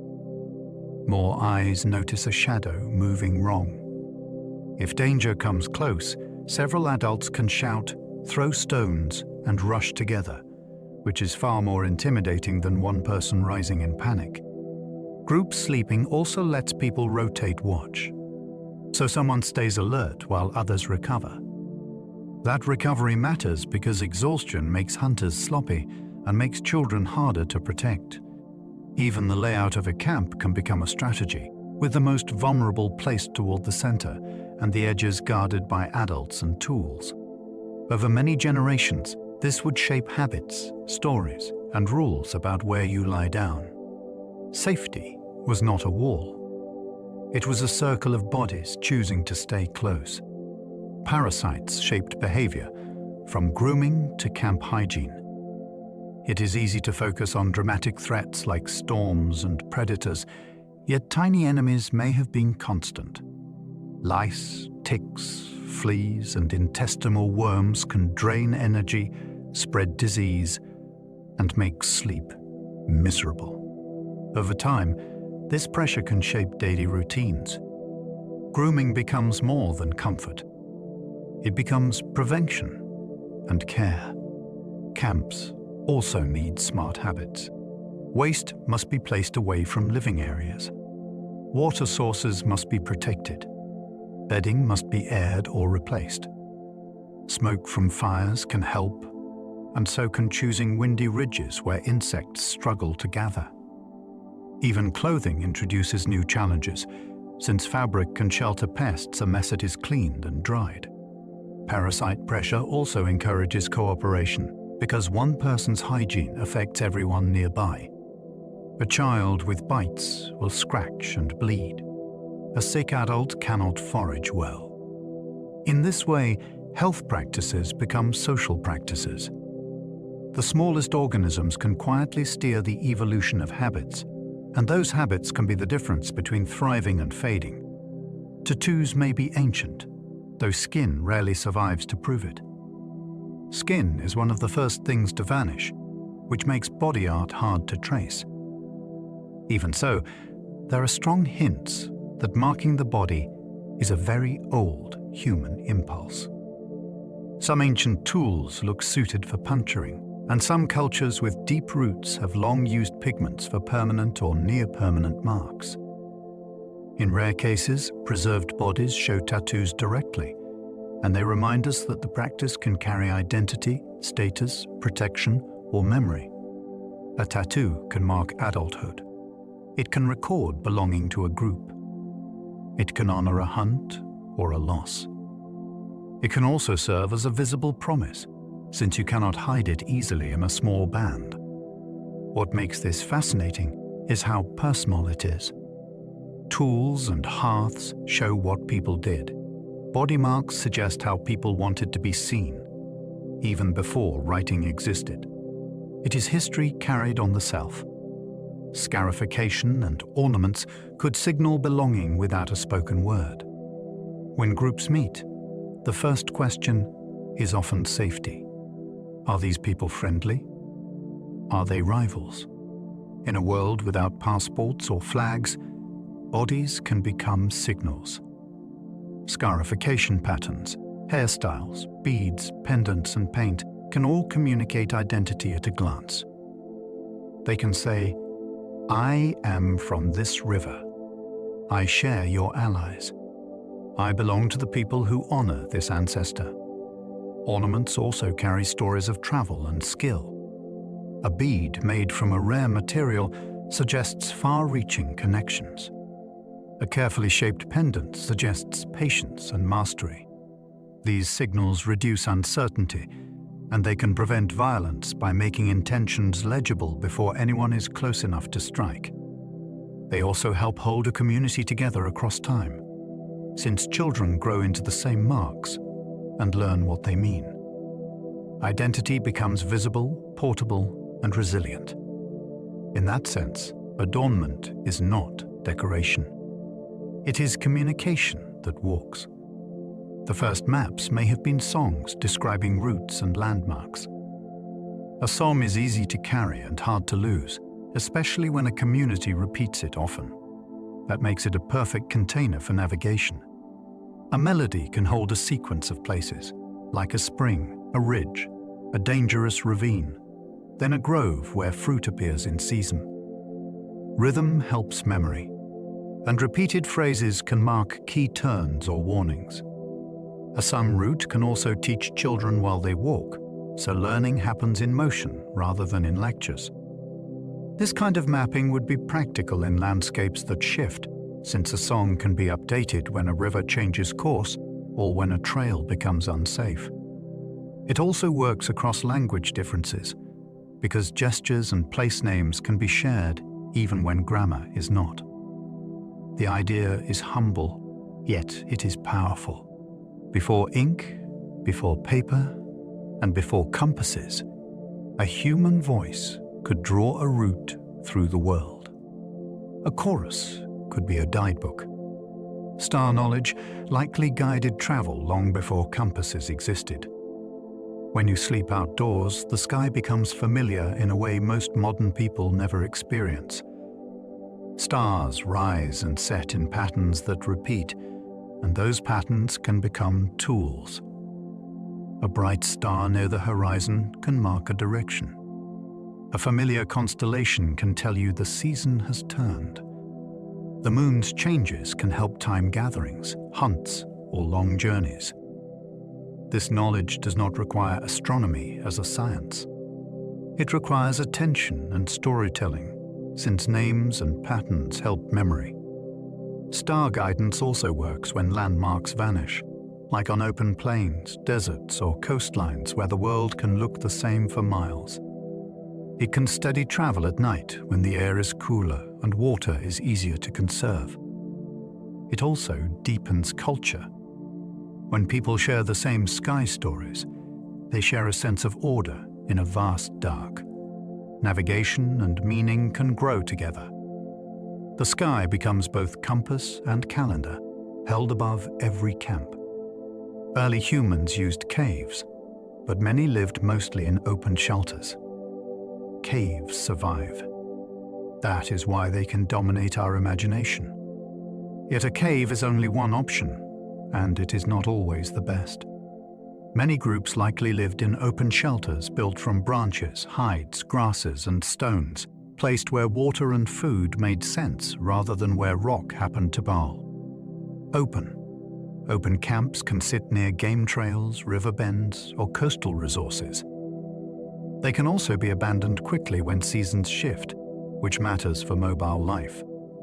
The problem for us is that open shelters often vanish, leaving faint traces like post holes, stone rings, or scattered half debris.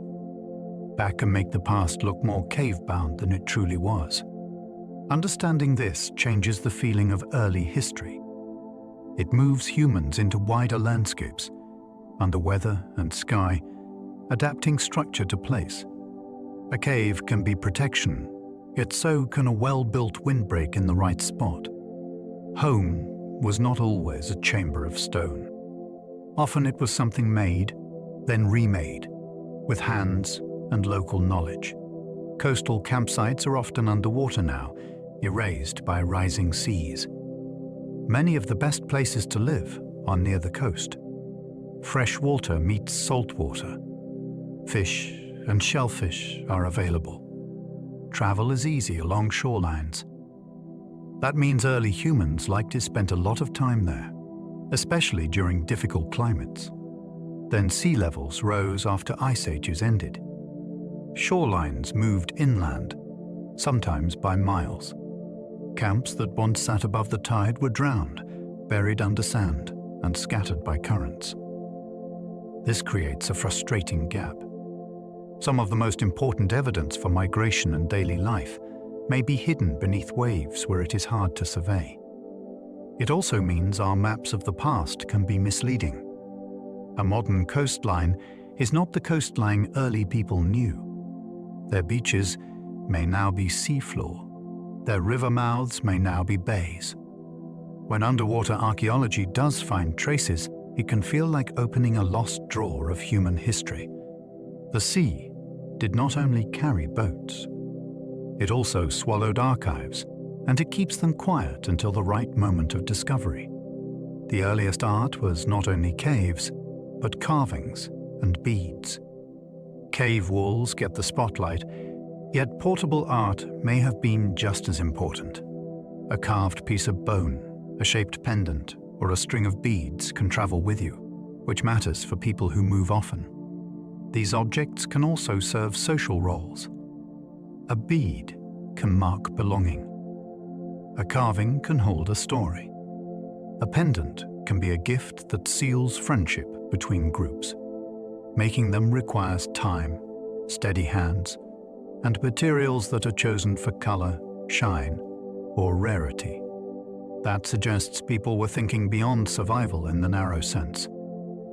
They were investing in identity and meaning. Portable art also leaves clues about trade, since a bead made from a far-off material implies contact and exchange. It can even hint at skill specialization, because some people may have become known as the best makers. In a world without writing, small objects can carry big messages. They turn beauty into a tool that fits in the palm. Venus figurines hint at symbolism, identity, or beliefs we still debate.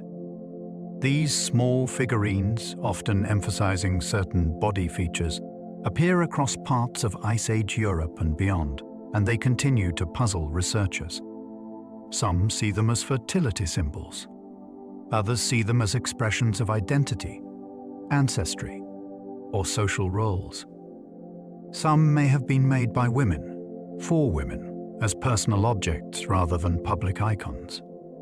Others may have been teaching tools, heirlooms, or markers of group affiliation that traveled between camps. The variety matters. Not all figurines look the same, and not all were made from the same materials. That suggests multiple meanings rather than one simple answer. What is undeniable is intention. Someone chose to shape a human form and to carry it through time. That act places abstract thought deep in prehistory. It also invites a humbling truth. We can measure the age of these objects, yet we cannot fully recover the private thoughts behind them. The figurines sit on the edge between evidence and imagination, and that edge is where history becomes most alive.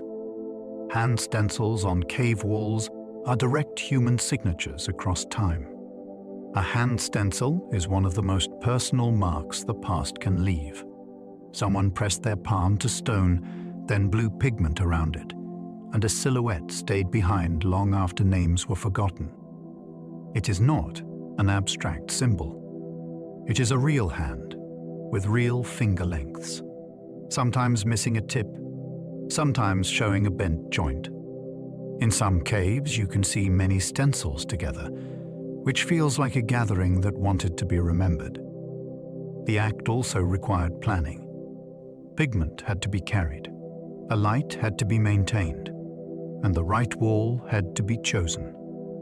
Some stencils appear deep inside caves where daylight never reaches, which makes the choice feel intentional rather than casual. When you look at one, you are not only seeing art. You are meeting a person who once stood there and decided, I was here. Some cave paintings used perspective, shading, and motion with stunning skill.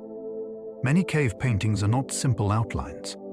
They show animals with bellies rounded by shading, legs angled to suggest movement, and overlapping forms that feel like a herd in motion. Some artists used the natural bulges and curves of rock as part of the image, so a horse's shoulder rises from the stone itself. This is a sophisticated way of seeing, because it treats the wall as a partner.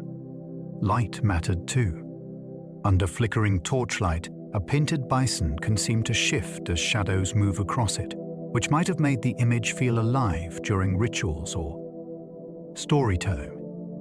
The skill also suggests practice, since confident lines usually come from repetition. That raises an intriguing question. Did certain people become known as the artists of the group? Did styles pass from teacher to student? However it happened, the result is clear. These painters were not drawing like children. They were translating the living world into images with control, observation, and ambition. Pigments were engineered with binders, showing chemistry without textbooks. Color on stone is not only crushed rock. To last, pigment often needs a binder, something that helps it stick and spread. Early humans could mix ochre with animal fat, plant oils, egg, or water, depending on what was available and what effect they wanted. Some mixtures go on thick and opaque. Others create a thin wash that stains the surface. Making these blends takes trial and error because too much liquid drips and too little turns to dust. It also takes storage and transport, since pigment must be carried into caves or across open camps. This is hands-on chemistry, learned by observation. Heat changes properties. Grinding changes texture. Mixing changes durability. The fascinating part is the mindset. Someone noticed that one recipe worked better than another, then remembered it, shared it, and refined it. That is the heartbeat of science, long before laboratories existed. Torch smoke marks can reveal the routes people walked underground. Caves can be mazes, and deep passages are not places you wander by accident. When people carried torches, smoke and soot often collected on ceilings and along narrow corridors. Those blackened streaks can become clues. They show which routes were used most, where people paused, and which chambers were visited again and again. In some places, soot patterns cluster near ledges or tight squeezes, as if groups gathered their courage, adjusted their loads, and continued. Sometimes the marks run like a dark ribbon along a ceiling, tracing a path that is still passable today. This evidence is powerful because it is unintentional. No one meant to leave a map. They simply needed light, and light leaves residue. Combined with footprints and tool marks, soot can turn a cave into a travel diary. It lets us follow ancient choices, step by step, into places that were once pitch black. Ancient hearths can preserve seeds, bones, and clues to nightly meals. A hearth is a small circle, yet it gathers an entire evening into one place. People cook, eat, talk, and toss leftovers, and tiny traces fall into ash where they can survive for millennia. Burned seeds can reveal which plants were gathered nearby.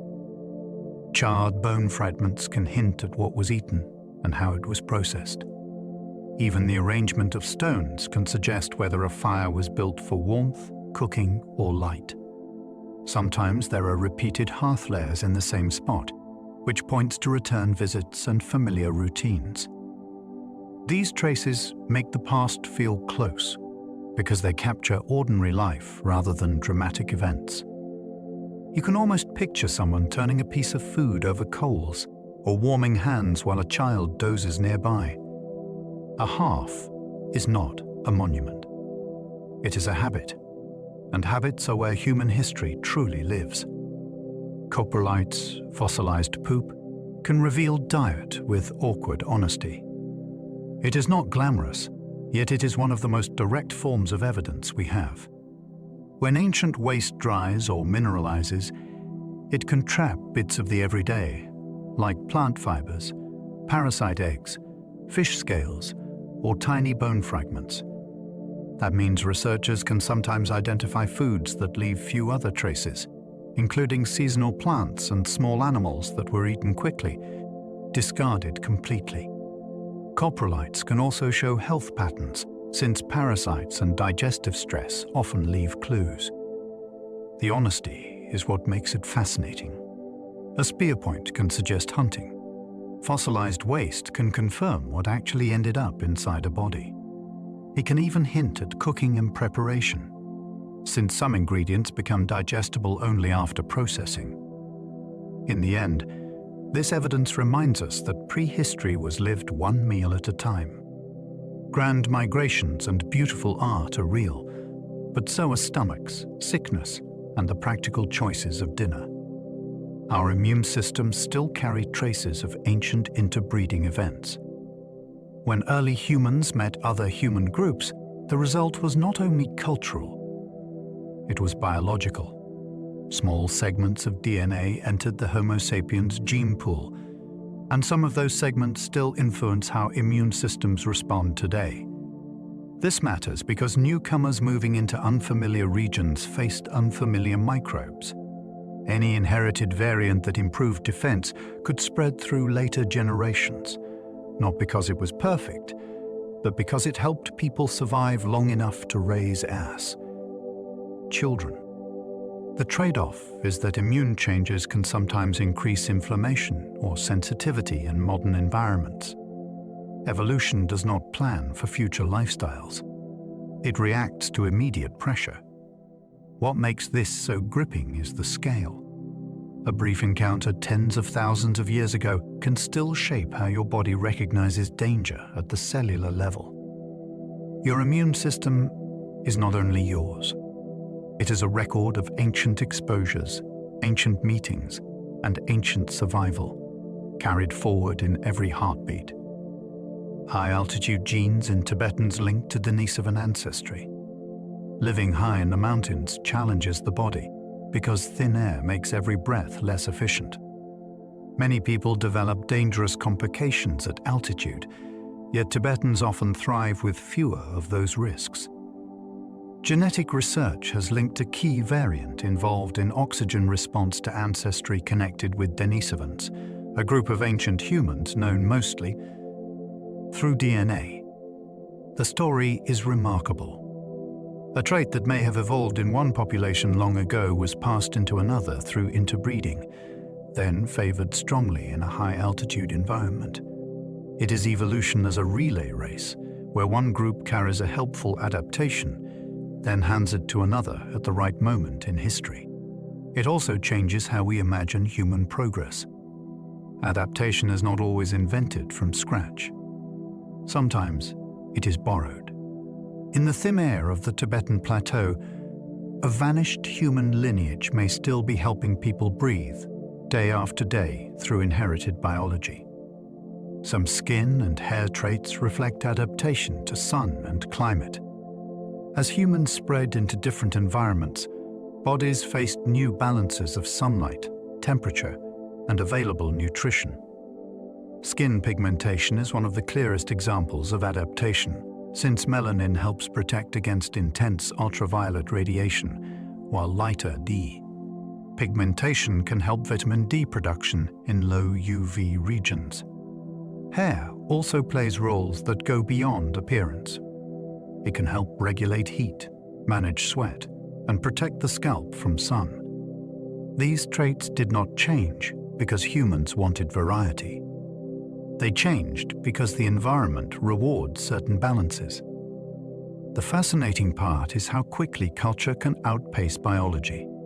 Clothing, shelter, and diet can soften environmental pressures, which means not every region pushes traits in the same direction. Human diversity is not a set of separate boxes. It is a spectrum shaped by migration and local conditions, then blended again by later movement. When you see differences in skin and hair, you are seeing maps of sunlight and survival written onto bodies. Lactose tolerance evolved later, proving humans kept changing after farming. For most mammals, the ability to digest milk sugar fades after weaning. Early humans were likely the same. Then herding and dairying created a new food source, one that could be available even when crops failed.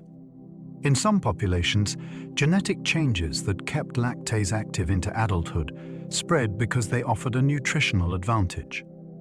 Milk can provide calories, protein, and hydration, and it can be turned into foods that store well. What makes this fact so striking is what it says about evolution. Human history did not stop at the dawn of agriculture. Culture created new pressures, and genes responded. Different regions followed different paths, which is why lactose tolerance is common in some places and rare in others. This is a perfect example of gene and culture working together, step by step. A change in how people lived reshaped what bodies could handle, and that change is still visible today in an ordinary glass of milk. Our immune systems still carry traces of ancient interbreeding events. Inside your cells, parts of your defenses were shaped by encounters your ancestors never wrote down. When early sapiens moved into new regions, they met unfamiliar microbes, and survival often favored bodies that reacted fast and flexibly. Some inherited immune variants can be traced to ancient mixing with other human lineages, and those fragments stayed because they helped in specific conditions. that does not mean they are always helpful now. A defense that once saved lives can also misfire in modern settings, where pathogens, diets, and living density are different. What makes this so captivating is the timescale. A short period of contact long ago can still influence how your body recognizes threats today. Your immune system is not only a response to your own world, it is also a memory bank of older worlds, filled with echoes of ancient exposure, ancient survival, and ancient chance. High-altitude genes in Tibetans link to Denisovan ancestry. At high elevations, the air holds less oxygen, and the body must solve a hard problem with every breath. Many people struggle with headaches, fatigue, and dangerous swelling. Yet some high-altitude populations show adaptations that reduce those risks. In Tibetans, one key genetic variant linked to oxygen regulation appears to have entered the human gene pool through ancient contact with Denisovans. This is evolution by inheritance across groups, not only by slow mutation within one group. It is also a reminder that ancient humans were not isolated stories. Their lives overlapped, and those overlaps could pass along useful biology. The mountain environment then acted like a strict filter, favoring traits that kept people healthier at elevation across generations. The result is extraordinary. A lineage known from fragments of bone and DNA may still be assisting living people every day, simply by making thin air more manageable. Some skin and hair traits reflect adaptation to sun and climate. As humans spread across latitudes, sunlight became a powerful force shaping bodies. In high UV regions, higher melanin levels help protect skin from damage and reduce risks linked to intense radiation. In lower UV regions, lighter pigmentation can support vitamin D production, which matters for bones and immune function. Hair also plays roles that go beyond style. It can help shield the scalp, manage heat, and influence how sweat cools the body. These traits did not shift because humans aimed for variety. They shifted because different environments reward different balances. What is most interesting is how migration keeps remixing those adaptations. People move, cultures connect, and traits that evolved in one setting can appear in another. Human variation is a moving mosaic, shaped by ancient climates, then reshaped by later journeys. Every strand and shade carries a history of sunlight, weather, and survival. Lactose tolerance evolved later, proving humans kept changing after farming. For most of human history, drinking milk as an adult was not the norm, because many bodies stopped producing lactase after early childhood. When some societies began keeping dairy animals, milk became a new resource that could buffer hard seasons. In certain populations, genetic changes that maintained lactase production into adulthood spread because they offered an advantage, especially where fresh calories and fluids mattered. In other places, cultural solutions reduced the pressure, like fermenting milk into foods that lower lactose levels. That is why lactose tolerance is uneven around the world today. What makes this fact so striking is the lesson it carries. Human evolution did not end with stone tools or with the first crops. Culture created new diets, and biology responded in some regions with measurable genetic shifts. Your ability or inability to digest milk is a living reminder that history keeps shaping the body, long after the first farms appeared. The first humans likely saw auroras, comets, and eclipses with awe. Early humans lived under skies untouched by electric light, so the night would have been thick with stars and startling events. An aurora could ripple like living color across the horizon, turning darkness into motion. A comet could appear for weeks, a bright stranger that slowly changes shape and then vanishes. An eclipse could steal daylight in minutes, chilling the air and confusing animals, as if the world briefly broke its own rules. These sights would not be abstract. They would be felt in the body, in the hush of a group, in the way children press closer to adults. Such events likely became stories, because stories are how people make the unknown manageable. Even without modern astronomy, careful observers could notice patterns, like the moon's rhythm and the return of certain stars. The sky would be both theatre and teacher. It offered wonder, warning, and a sense that life belonged to something vast. Early humans faced pandemics too, though the evidence is hard to find. Disease rarely fossilizes, which makes ancient outbreaks difficult to prove, yet early humans were never free from infection. Bacteria, viruses, and parasites moved with people, with animals, and with water sources. Close living, shared food, and caregiving could spread illness quickly through a small band. A cough or fever could become deadly when food was scarce and nights were cold. Sometimes the clearest clues come from bones, like lesions linked to chronic infection, or from ancient DNA that preserves traces of pathogens in rare BTS cases. Genetics could also hint at past selection, since immune-related genes often carry marks of intense pressure. What makes this topic so gripping is its intimacy. A pandemic is not only a medical event, it is a social storm that tests trust, care, and decision-making. Even in prehistory, sickness could change migration choices, break alliances, and reshape who survived to have children. A single stone tool can show handedness through its wear patterns.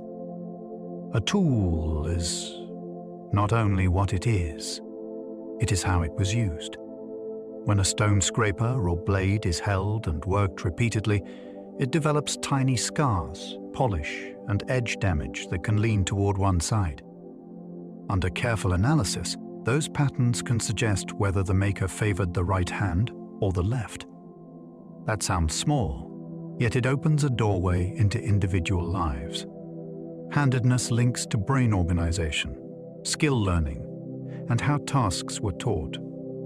If a site shows a strong preference across many tools, it can hint at population-level patterns rather than one person's habit. It also makes the past feel personal.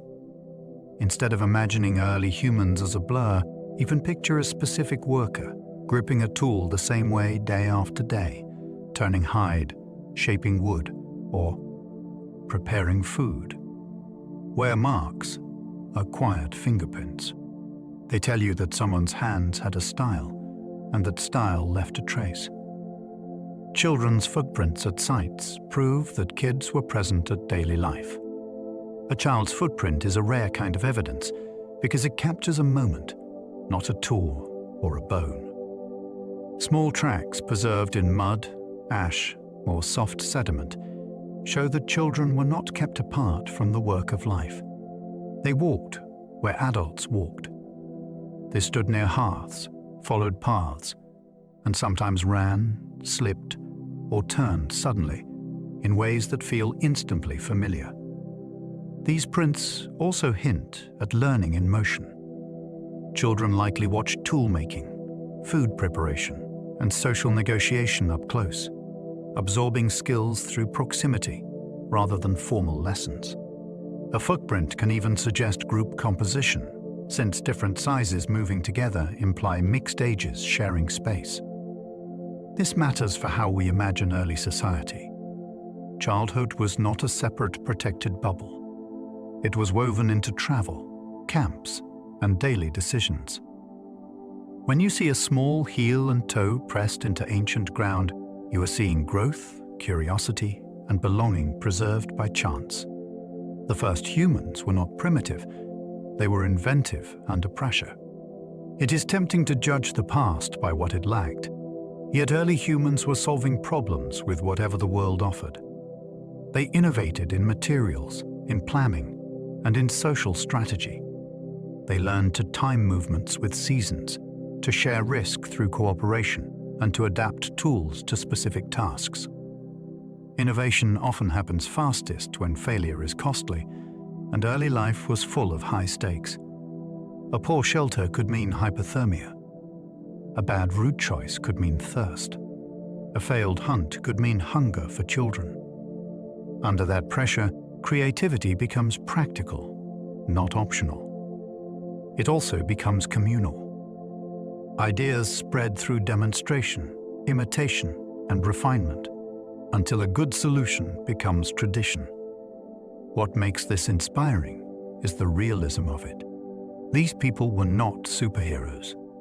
They were humans facing uncertainty with minds built for pattern, memory, and teamwork. Their inventiveness is the foundation beneath everything modern, from engineering to art to law. Studying the first humans is really studying the deepest roots of you. This subject can feel distant, yet it keeps circling back to the present. When you learn how early humans moved, you learn why your body is built for long walks. When you learn how they shared food and cared for the vulnerable, you learn why social bonds shape health and survival even now. When you learn how they marked identity, you learn why belonging still matters so intensely. The first humans also remind you that history is not only kings and battles. It is families choosing routes, children learning by watching, and communities making meaning under open skies. Their world was harsher than ours, yet it was filled with decisions that still echo in modern life. Studying them is like tracing a river back to its source. The water you drink today comes from that beginning, even if the landscape has changed. In their tools, their art, and their footsteps, you can recognize the earliest outline of your own mind. As we come to the end of our journey, notice how far we have traveled, not across oceans and deserts, but across time. We began in ancient Africa, where the first Homo sapiens took shape in a world of shifting grasslands, lakes, and drought. We followed migrations that spread across continents, and we lingered at camps where firelight stretched the night into a place for learning. We met other human lineages and felt the strange truth that some of them still live on inside our genes. We stood beneath Ice Age skies, watched art appear on stone, and listened for the first hints of music, rhythm, and story. We imagined the quiet work of hands, twisting fiber into cord, shaping stone into tools, stitching hides into warmth, and turning shared meals into cane. Community. And now, you can let all of that drift into the background, like footprints filling softly with sand. Let the images fade in their own time. A hand against a cave wall, a small circle of light around a hearth, a long path along the river under stars. If you enjoyed this slow walk through deep history, you can support the channel by liking, subscribing, or leaving a comment. It helps these bedtime journeys find the people who need them. And if you are still awake, there will be another video waiting on the screen, ready to carry you onward into another story. For now, there is nothing else you need to do. Let your jaw unclench. Let your shoulders settle. Breathe in and out, and allow the day to loosen its grip, while your mind rests in the oldest chapter of human life. Sleep well, and good night.